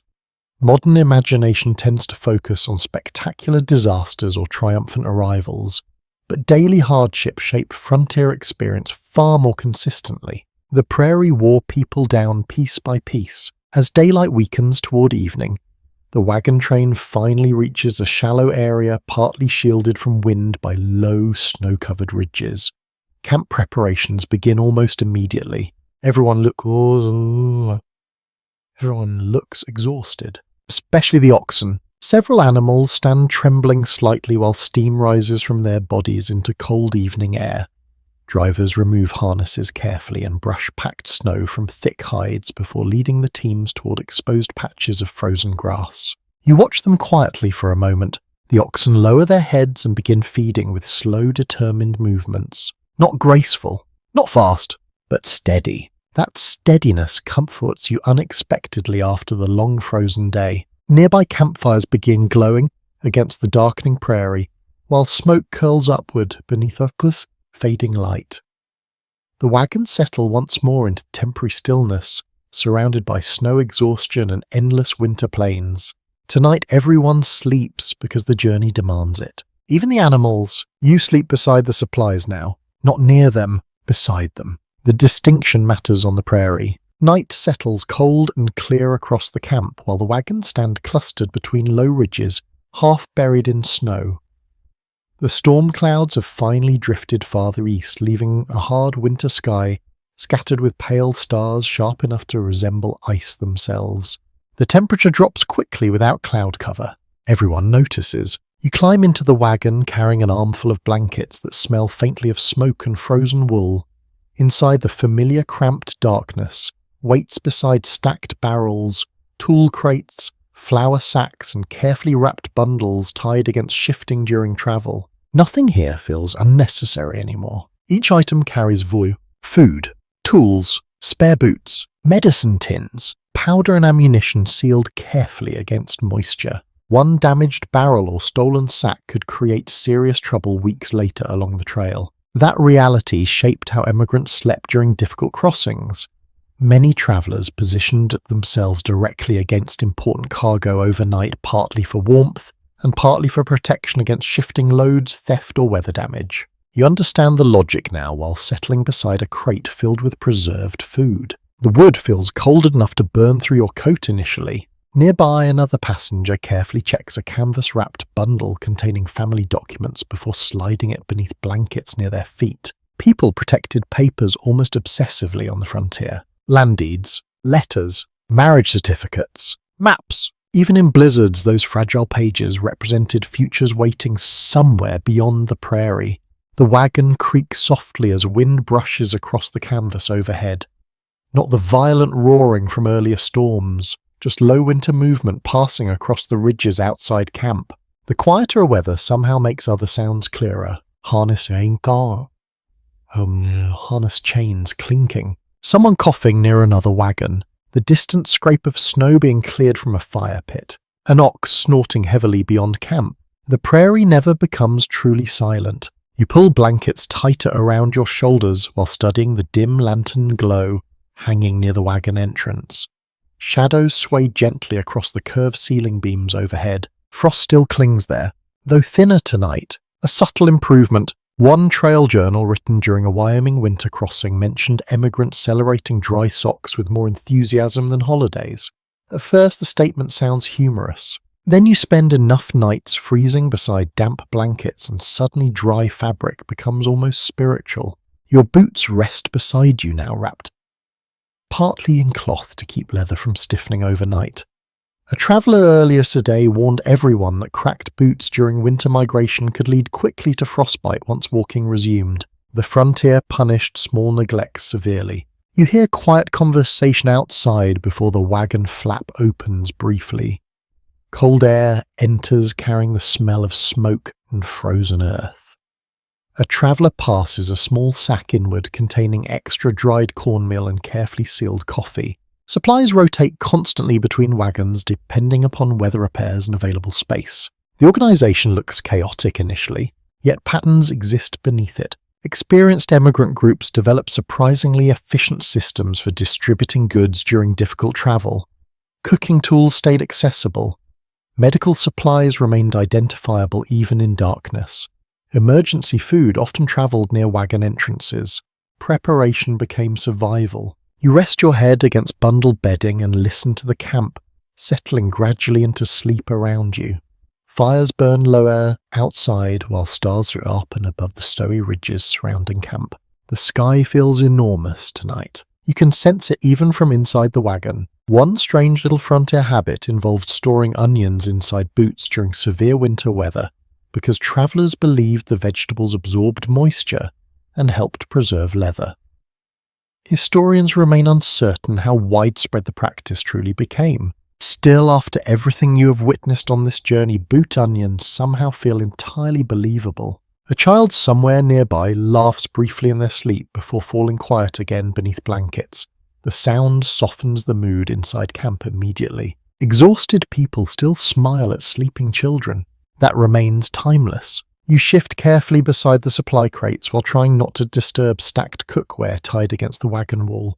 Every inch of space serves multiple purposes now. Sleeping area, storage room, dining space, storm shelter. At times, the wagon resembles a moving closet designed by deeply determined squirrels. Yet families crossed entire continents inside these cramped wooden shelters. The thought still amazes you. Outside footsteps crunch slowly through the snow.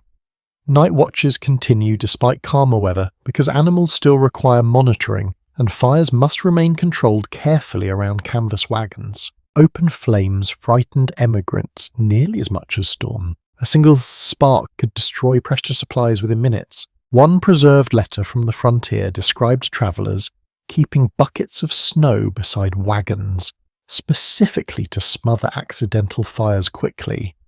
Snow became insulation, water supply, windbreak, and emergency protection all at once. The prairie forced creativity from everyone. You rub warmth into stiff hands beneath the blankets while lantern light flickers lower.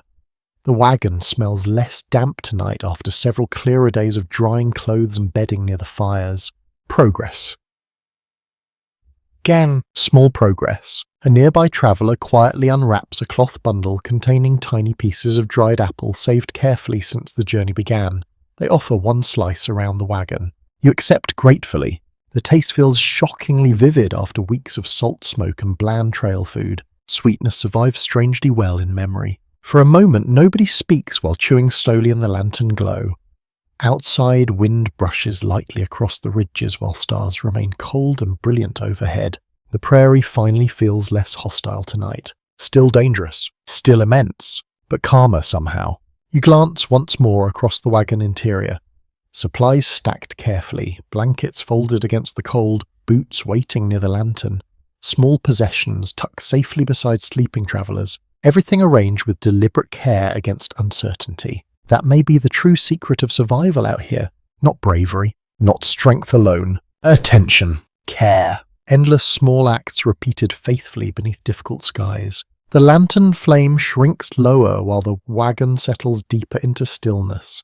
Beyond the canvas walls, oxen breathe clouds into frozen night air, and distant fires glow softly against the snow. You pull the blankets tighter around yourself and finally drift toward genuine sleep beside the precious cargo that keeps the journey alive. You wake to silence. True silence this time. No screaming wind. No snow hammering the wagon roof. No ropes straining against frozen wood. For several moments, you simply lie still beneath the blankets, listening carefully, almost suspicious of the quiet after so many storm-filled nights. Then you hear soft, muffled voices outside. Shovels scraping snow. Someone laughing. Faintly, the prairie has changed again. You push yourself upright and immediately notice the pale brightness filtering through the canvas overhead. Sunlight, real sunlight. The wagon interior glows softly beneath reflected snowlight, so bright it almost hurts tired eyes. Cold still fills the air, but the storm has broken. You pull on stiff boots and push aside the wagon flap. The sight outside stops you completely for a moment. Snow surrounds everything. Not drifting snow now. Still snow. Deep snow. The wagons sit half buried beneath smooth white mounds reaching nearly to the wheel hubs. Some drifts rise even higher against the canvas sides where wind piled snow relentlessly during the blizzard. The camp looks sculpted rather than built. Smoke curls upward from morning fires in slow, peaceful lines beneath a pale blue sky, washed clean by the storm. Sunlight glitters across every drift with almost blinding intensity. The prairie feels enormous again, and strangely calm. Several travellers already worked clearing paths between the wagons using shovels, boards, and even cooking pans. Snow crunches sharply beneath every movement while oxen breathe steaming clouds into the cold morning air. The smell outside feels different too. Fresh, sharp, mixed with wood smoke and frozen earth. After days trapped beneath storm clouds, the clean air almost feels startling. You step carefully into the snow and it immediately sinks nearly to your knees beside the wagon. Nearby, one child disappears waist deep into a drift and erupts into delighted laughter, while exhausted adults shake their heads in disbelief. Children recover from blizzards much faster than grown people. One wagon near the edge of camp has become nearly buried on one side. Only the upper curve of its canvas top remains fully visible above the drift. Several travellers stand staring at it with expressions somewhere between amusement and concern. A surviving account from a Dakota winter crossing described emigrants waking to discover snow packed so tightly around wagons that doors could barely open. Some camps reportedly spent entire mornings digging themselves free before breakfast even began. Looking around now, you believe every word. The work starts immediately. Everyone shovels. Everyone shovels. Men, women, older children, even those clearly exhausted from the previous days. The frontier rarely allowed spectators. You join a group clearing snow from around buried wheels while sunlight flashes painfully across the drifts. The snow feels heavier than expected where wind compacted it against the wagons overnight. Each shovel load demands effort. Your breath fogs thickly before your face while sweat gathers beneath heavy coats despite the bitter cold. Winter labour remains deeply confusing to the body. Frozen cheeks, overheated back, numb fingers, all simultaneously. Nearby, one traveller uncovers a lantern lost beneath drifting snow several nights earlier. He lifts it triumphantly above his head like discovered treasure. while the camp applauds dramatically. Apparently frontier entertainment standards have lowered considerably. You laugh anyway. The mood around camp has changed completely since the storm ended. Exhaustion still hangs over everyone, yet relief softens conversations now. People speak more easily beneath the sunlight. Hope sounds different from endurance. One woman spreads blankets across a wagon tongue to dry properly for the first time in days. Frost sparkles across the fabric before melting slowly beneath the weak winter sun. Another traveller hangs strips of damp clothing beside a fire where steam rises visibly into the cold air. Everywhere you look, things thaw. A fascinating observation recorded in several emigrant journals involves how emotionally powerful clear skies became after major storms. Travellers often described sunlight in almost religious language after prolonged blizzard conditions. The prairie made weather feel personal. You continue digging around one wagon wheel until the buried spokes finally emerge fully from the drift. Beneath the snow, the wood remains coated with ice that glitters blue-white in the morning light. Someone nearby remarks that the wagons look like frosted cakes abandoned by giants. A surprisingly accurate description. The oxen appear calmer today too. Several animals scrape patiently through thinner drift searching for frozen grass while bells clink softly around thick necks. One young traveller carefully brushes packed snow from an ox's tail, while speaking to it in the same tone someone might use for a tired old dog. Long journeys blur boundaries between livestock and companions. You pause briefly and look outward beyond camp. The prairie stretches endless and untouched beneath brilliant snowfields rolling toward distant hills now visible clearly for the first time since the blizzard began. No storm remains, only its aftermath. The buried trail still lies hidden beneath the drifts somewhere ahead. But sunlight transforms the landscape completely. What once felt threatening now appears almost peaceful. Almost. Nobody forgets the storm that quickly. Near one fire, several travellers discuss whether to resume movement tomorrow, if the snow hardens enough overnight. Others worry hidden drifts may trap wheels farther west along the trail. Experience has made everyone cautious. One older emigrant quietly mentions hearing of wagon parties stranded for weeks after severe winter storms because deep snow-blocked crossings ahead. Nobody responds immediately. The prairie always keeps worry nearby. Still, camp morale rises steadily throughout the morning. Fires burn stronger now that wind no longer steals all their heat. Children chase one another through snow piles between wagons while adults repair clothing and reorganize supplies exposed during the storm. Even the smells feel warmer somehow. Coffee, grease, smoke, sun-warmed canvas. You realize how long the blizzard dominated every thought.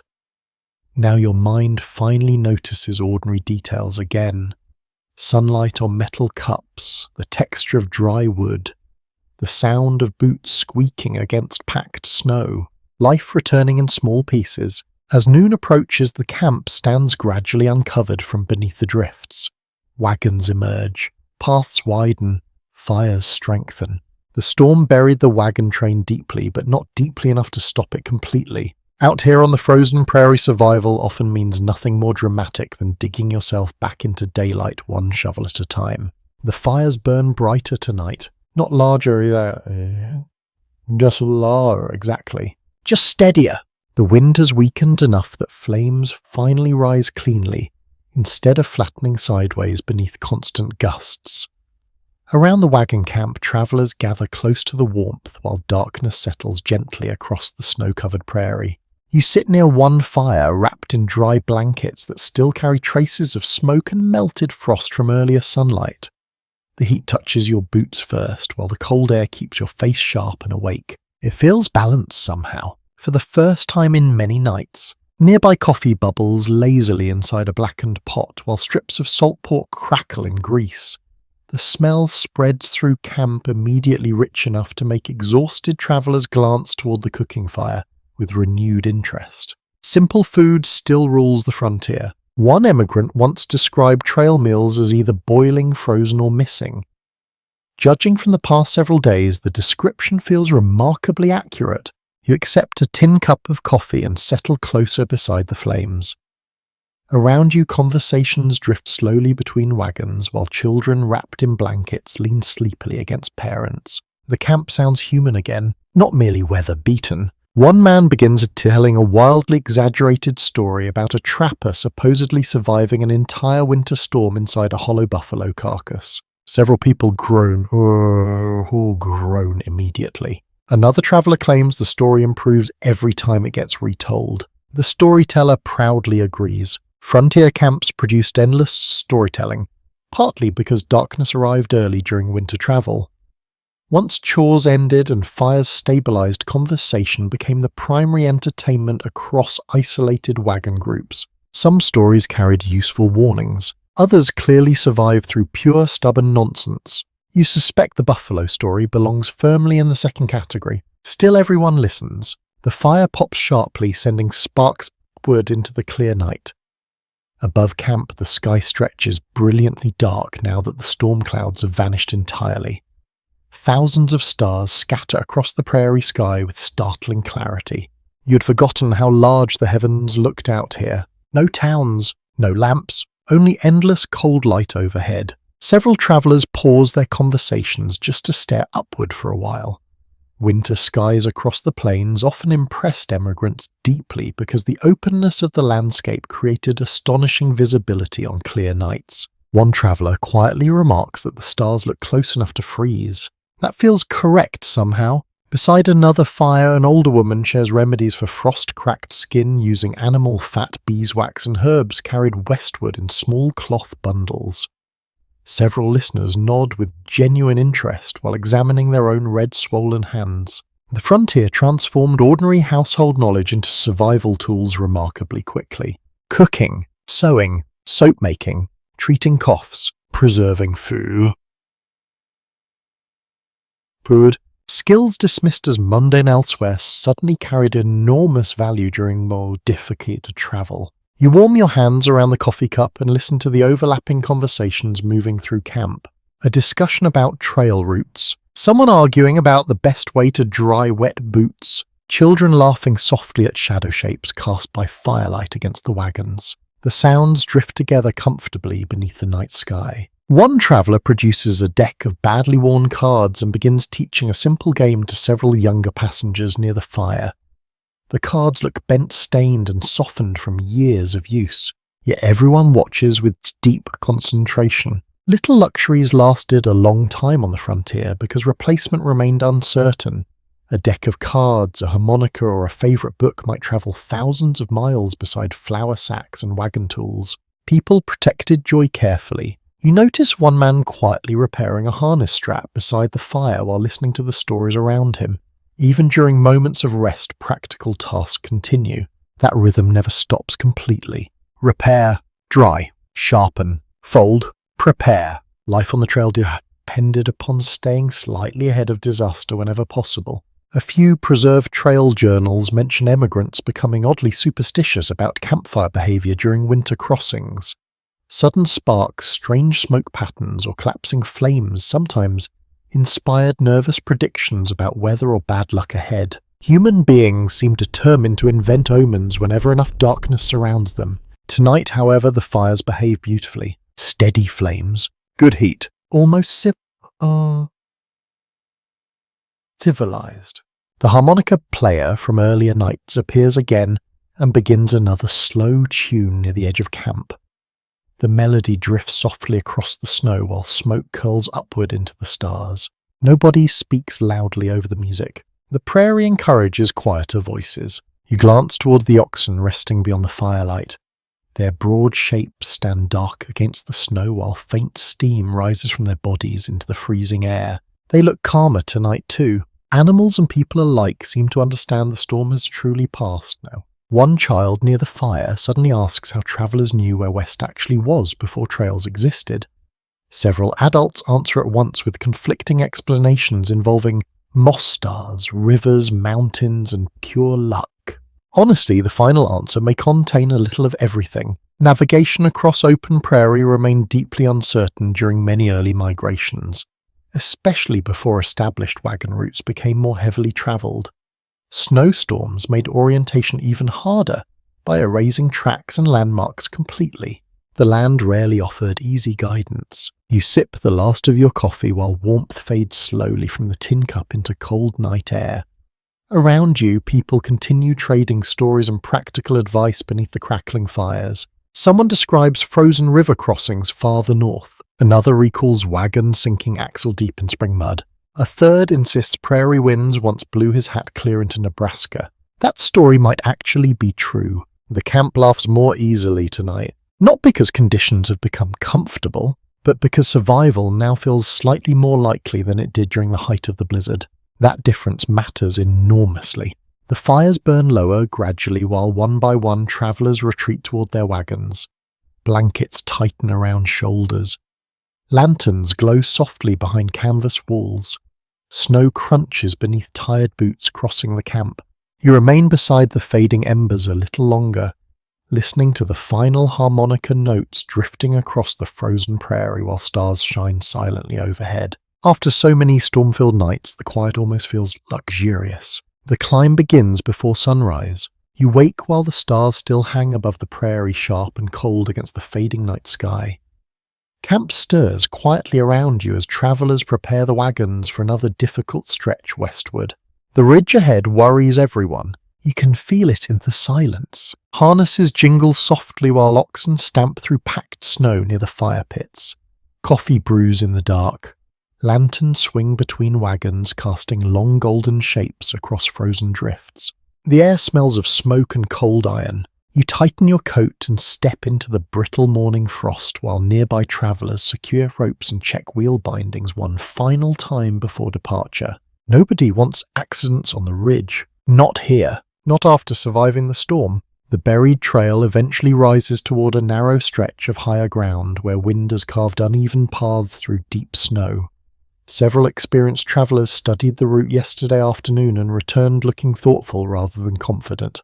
That detail lingers unpleasantly in your mind. A number of winter migration accounts described ridge crossings as particularly dangerous after blizzards, because drifting snow concealed steep slopes, hidden holes and unstable ground beneath smooth white surfaces. The prairie often looked gentler than it truly was. You climb into position beside one wagon as the line finally begins moving through the dim early light.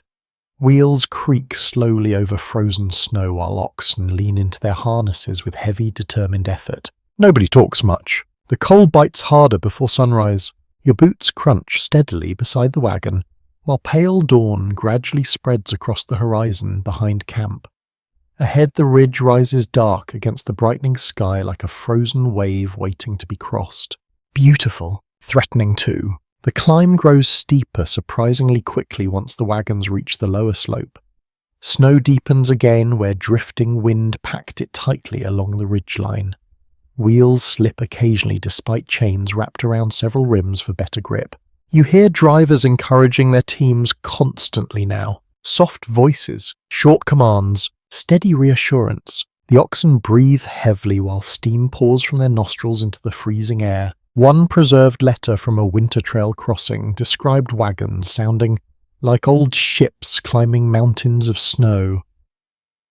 Listening now to the groaning wood and straining harnesses around you, the comparison feels remarkably accurate. The entire wagon train seems to labour uphill like one enormous creature. Halfway up the ridge, trouble begins. The lead wagon shifts sideways suddenly after one wheel drops into hidden snow beneath the drifted trail. A sharp shout echoes across the slope while the entire line halts instantly behind it. Your stomach tightens. The wagon leans dangerously for one terrible moment before settling crookedly against packed snow. No overturn. Not yet. Several travellers rush forward immediately carrying ropes and shovels while others brace the wheels with blocks scavenged from firewood bundles. Nobody panics openly. Still fear moves through the group like cold wind. A flipped wagon on icy terrain could crush supplies, injure animals, or block the entire route across the ridge. During difficult weather, even small accidents carried enormous consequences far from settlements or repair stations. You scramble forward beside the others, boots slipping against packed snow while icy wind sweeps across the exposed slope. The ridge catches every gust, now far harsher than the sheltered camp below. Snow stings your face sharply. The tilted wagon groans softly as several men secure ropes around the upper wheels to prevent further sliding. One woman calms frightened children inside another wagon farther back along the trail, while oxen stand steaming and restless in the cold. The ridge suddenly feels very narrow, very exposed. A fascinating detail from Western trail records reveals how often emigrants used human weight to stabilize wagons on steep or icy terrain. Travelers physically leaned against wheels, held ropes, and even walked beside wagons, gripping the frames during dangerous crossings. Frontier travel depended heavily upon teamwork at moments like this. You plant your boots carefully and pull alongside the others, while ropes tighten around frozen hands. Someone shouts instructions above the wind. Push, lift, hold steady. The wagon shifts slowly upright again with agonizing slowness. Snow slides beneath the wheels while the oxen strain forward through their harnesses. Then finally the wagon settles back onto firmer ground. Relief spreads through the line immediately. Briefly, because the ridge still waits ahead, you continue climbing afterward with heightened caution. Every hidden drift now looks suspicious. Every wheel creak sounds louder. The prairie has trained your nerves thoroughly. Sunlight finally reaches the upper ridge, while the wagon train crawls westward through glittering snow. The view from higher ground steals your breath despite exhaustion. The plains stretch endlessly behind you. White rivers of buried trail winding across frozen distance. Tiny smoke traces from abandoned camps fading far below. Storm clouds lingering faintly near the eastern horizon where the blizzard finally retreated. For several moments, nobody speaks. Even the children fall quiet, watching the enormous winter landscape spread beneath the rising sun. One traveler removes his hat briefly and simply stares westward as though trying to imagine how many more miles remain beyond the next ridge. Probably too many. Yet the wagons keep moving. Several historical studies examining emigrant diaries note how travelers frequently described elevated terrain with emotional intensity after prolonged prairie crossings. Hills and ridges offered rare perspective in landscapes that otherwise felt endless and repetitive. Height changed morale. It still does. The wind sharpens again near the highest point of the crossing. Snow sweeps across the trail in thin ribbons, while oxen lower their heads against the cold. But the wagons continue forward steadily now. Wheel by wheel, step by step, the danger begins slipping behind you little by little. As the train finally crests the ridge near midday sunlight spills fully across the western slopes beyond. The buried trail descends toward gentler terrain where snow appears thinner, and the prairie opens once more beneath calm winter skies. You glance back one last time toward the narrow icy crossing behind the wagons. The ridge already looks smaller from this side, less frightening. That seems to happen often on the frontier. Survival changes memory almost immediately. The sunlight feels unfamiliar at first. You notice that while walking beside the wagon line during the afternoon descent from the ridge, bright winter light stretches across the prairie without interruption, now reflecting from the snowfields in long silver bands that force travelers to squint beneath hat brims. No storm clouds remain, only pale blue sea. After so many days beneath roaring wind and white darkness, the openness almost feels strange. Your body still expects another blizzard hiding somewhere beyond the horizon. But the horizon remains calm. The wagon train moves steadily westward through shallower snow while oxen pull with renewed rhythm. Wheels creak softly across packed drifts, and for the first time in what feels like forever, the sound no longer carries panic beneath it. The prairie breathes differently now. Cold still lingers everywhere, yet the harsh edge has softened. You walk beside one wagon listening to the ordinary sounds, returning gradually to the journey. Harness chains clinking, children talking, someone humming quietly ahead, boots crunching through snow in slow, steady patterns. During the height of the storm, every sound carried tension.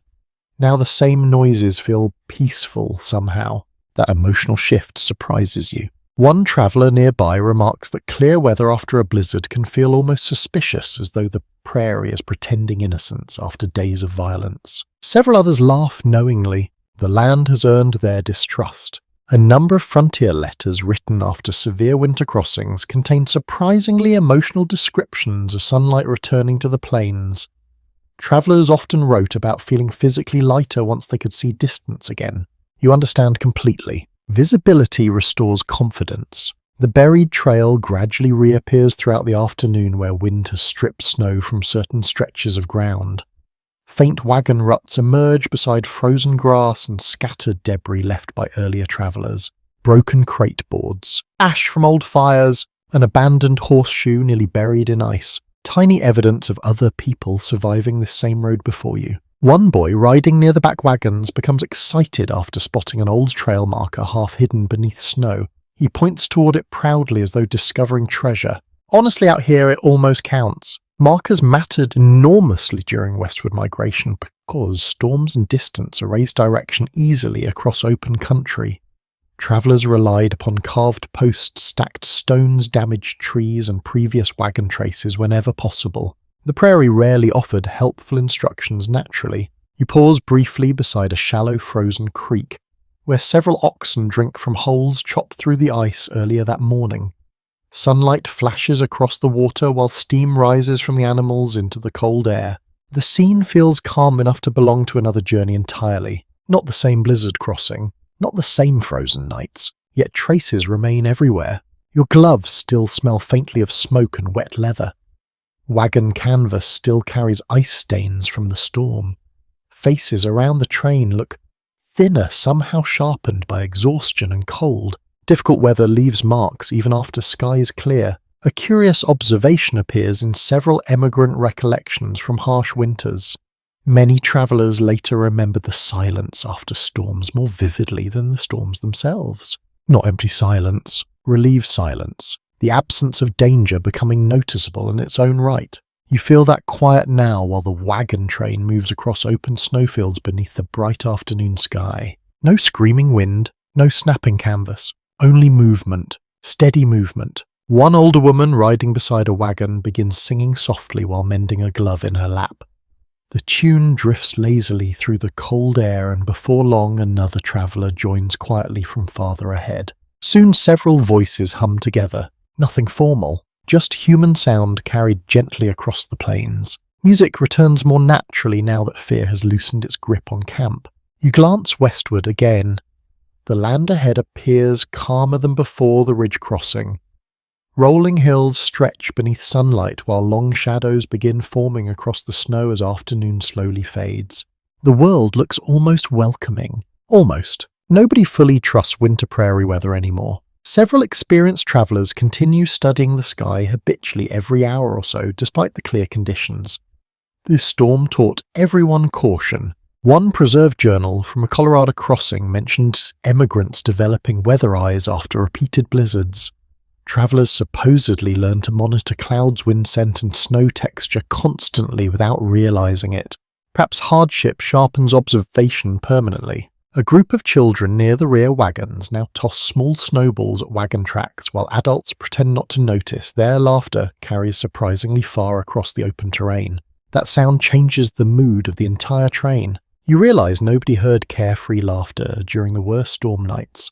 Only coughing, shouting, wind. Now the prairie echoes with children again instead. The wagon train finally halts near sunset beside a broad stretch of frozen grass partly exposed through thinner snow cover. Camp preparations begin with familiar efficiency, though the atmosphere feels lighter tonight. People move without urgency. Fires start quickly in the calmer air. Coffee boils. Blankets air out beside glowing embers. One traveller even jokes that the prairie appears embarrassed for frightening everyone so badly earlier in the week. A fair observation, honestly. You stand near the edge of the camp watching the last sunlight fade across the western horizon. Snowfields glow pale gold beneath the evening sky while distant hills darken into soft blue shadows.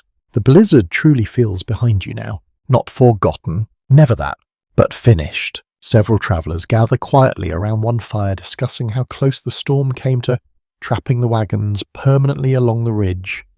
Others simply sit silently staring into the flames while warmth reaches tired hands and cracked faces. Relief arrives slowly sometimes, not as celebration, more like exhaustion finally relaxing its grip. Above camp, the first stars begin appearing once more in the deepening sky, while smoke curls gently upward through the still evening air. The prairie no longer sounds angry tonight, only vast, and calm again at last. The final night feels quieter than all the others, not because the prairie has grown smaller, not because winter has become gentle, but because you have changed while crossing it. You sit beside fading embers near the Wagon camp, while the last traces of daylight disappear beyond the western plains. Snow still blankets the earth in silver-white layers, though the surface now reflects soft moonlight instead of blizzard clouds. The air carries familiar scents tonight. Wood smoke, coffee grounds, cold leather, wool drying slowly beside the fire. The smells no longer seem harsh or unpleasant. They feel like part of the journey itself, now woven permanently into memory beside creaking wheels and frozen mornings. Around camp, travellers settle gradually into sleep. Blankets tighten around tired shoulders. Lanterns dim behind canvas walls. Oxen stand quietly beyond the wagons, while bells shift softly whenever the animals move through the snow. The sounds comfort you now instead of raising alarm. That may be the clearest sign of all. The prairie taught countless emigrants this strange transformation over long, difficult journeys. Fear rarely vanished completely, but repeated hardship often replaced panic with familiarity. Cold became expected. Wind became ordinary. Survival became routine. You stare into the fire while sparks drift upward into the still winter air. The flames burn lower each minute, glowing deep orange beneath thin layers of ash. Several travellers nearby speak softly about reaching settlements farther west once the snow thins. Others discuss spring grass, warmer rivers, and proper beds waiting somewhere beyond the frozen horizon. Hope sounds calmer tonight, less desperate. One old emigrant quietly remarks that people remember storms differently after surviving them. During the blizzard, every hour felt endless. Now the same days already seem distant, somehow softened around the edges, like old stories told beside campfires. You understand exactly what he means. The frozen wagon walls, the buried wheels, the endless wind hammering canvas through dark nights. All of it already feels strangely unreal beneath the peaceful sky. A small detail preserved in many frontier recollections reveals how often emigrants continued dreaming about storms long after reaching safer places. Sudden wind creaking wood or drifting snow apparently remained lodged inside memory for years afterward. The prairie left echoes inside people. You pull your blanket tighter while watching moonlight spread across the quiet camp. Snow glows pale blue beyond the fires while wagon shadows stretch long across the drifts. The world feels softer tonight. Far away, a coyote calls once across the plains before silence returns completely. No one reacts. Oh, so Sean. No one reacts nervously anymore. The sound simply belongs here. You think about the first nights of the blizzard, when every gust felt threatening and every creak carried fear. Back then the wagon seemed fragile beyond reason. They had to go, or perhaps they truly were. Yet somehow they endured. Wood, canvas, rope, iron wheels, ordinary objects holding together against extraordinary weather. There is something deeply human about that. You glance toward the nearest wagon, where frost still clings faintly along the curved roof despite the calmer weather. Inside, families sleep beside tools, food barrels, blankets, and treasured possessions carried across impossible distances. A moving world beneath the canvas. A temporary home crossing through frozen land. Many modern people imagine frontier travel only through grand adventures or dramatic disasters, but most emigrants experience the West through smaller moments repeated endlessly. Boiling coffee before dawn, drying gloves near weak fires, checking oxen beneath falling snow, trying to sleep while wind shook the wagon walls. The frontier existed inside those ordinary struggles just as much as the famous landmarks and distant destinations. Your eyelids grow heavier while the fire settles lower into glowing coals. The prairie air remains cold against your face, though the blanket around your shoulders holds gentle warmth gathered from the fading flames. Nearby, someone softly hums a tune almost too quiet to hear. The melody drifts briefly through the night before disappearing into stillness. You lean back slightly and look upward. The stars stretch endlessly across the winter sky, clear and sharp above the silent plains. No storm clouds remain now, only darkness, moonlight and frozen earth resting peacefully beneath the night. The wagon camp seems tiny beneath that enormous sky. Tiny, yet alive. The blizzard has passed westward into memory, leaving behind buried trails, repaired wagons, exhausted travellers, and stories that will likely grow larger every year afterward. That is how people survive difficult journeys sometimes, by turning suffering into stories once danger finally loosens its grip. The fire crackles softly one final time before collapsing inward. Warmth fades slowly. Around you the camp sleeps beneath calm winter stars while oxen breathe gentle clouds into the frozen air. Snow rests quietly across the prairie untouched by wind at last. And inside the covered wagons, wrapped beneath smoke-scented blankets and weary dreams, people sleep more deeply than they have in many nights. Not because the frontier became easy, but because they crossed one more storm together. Sleep well,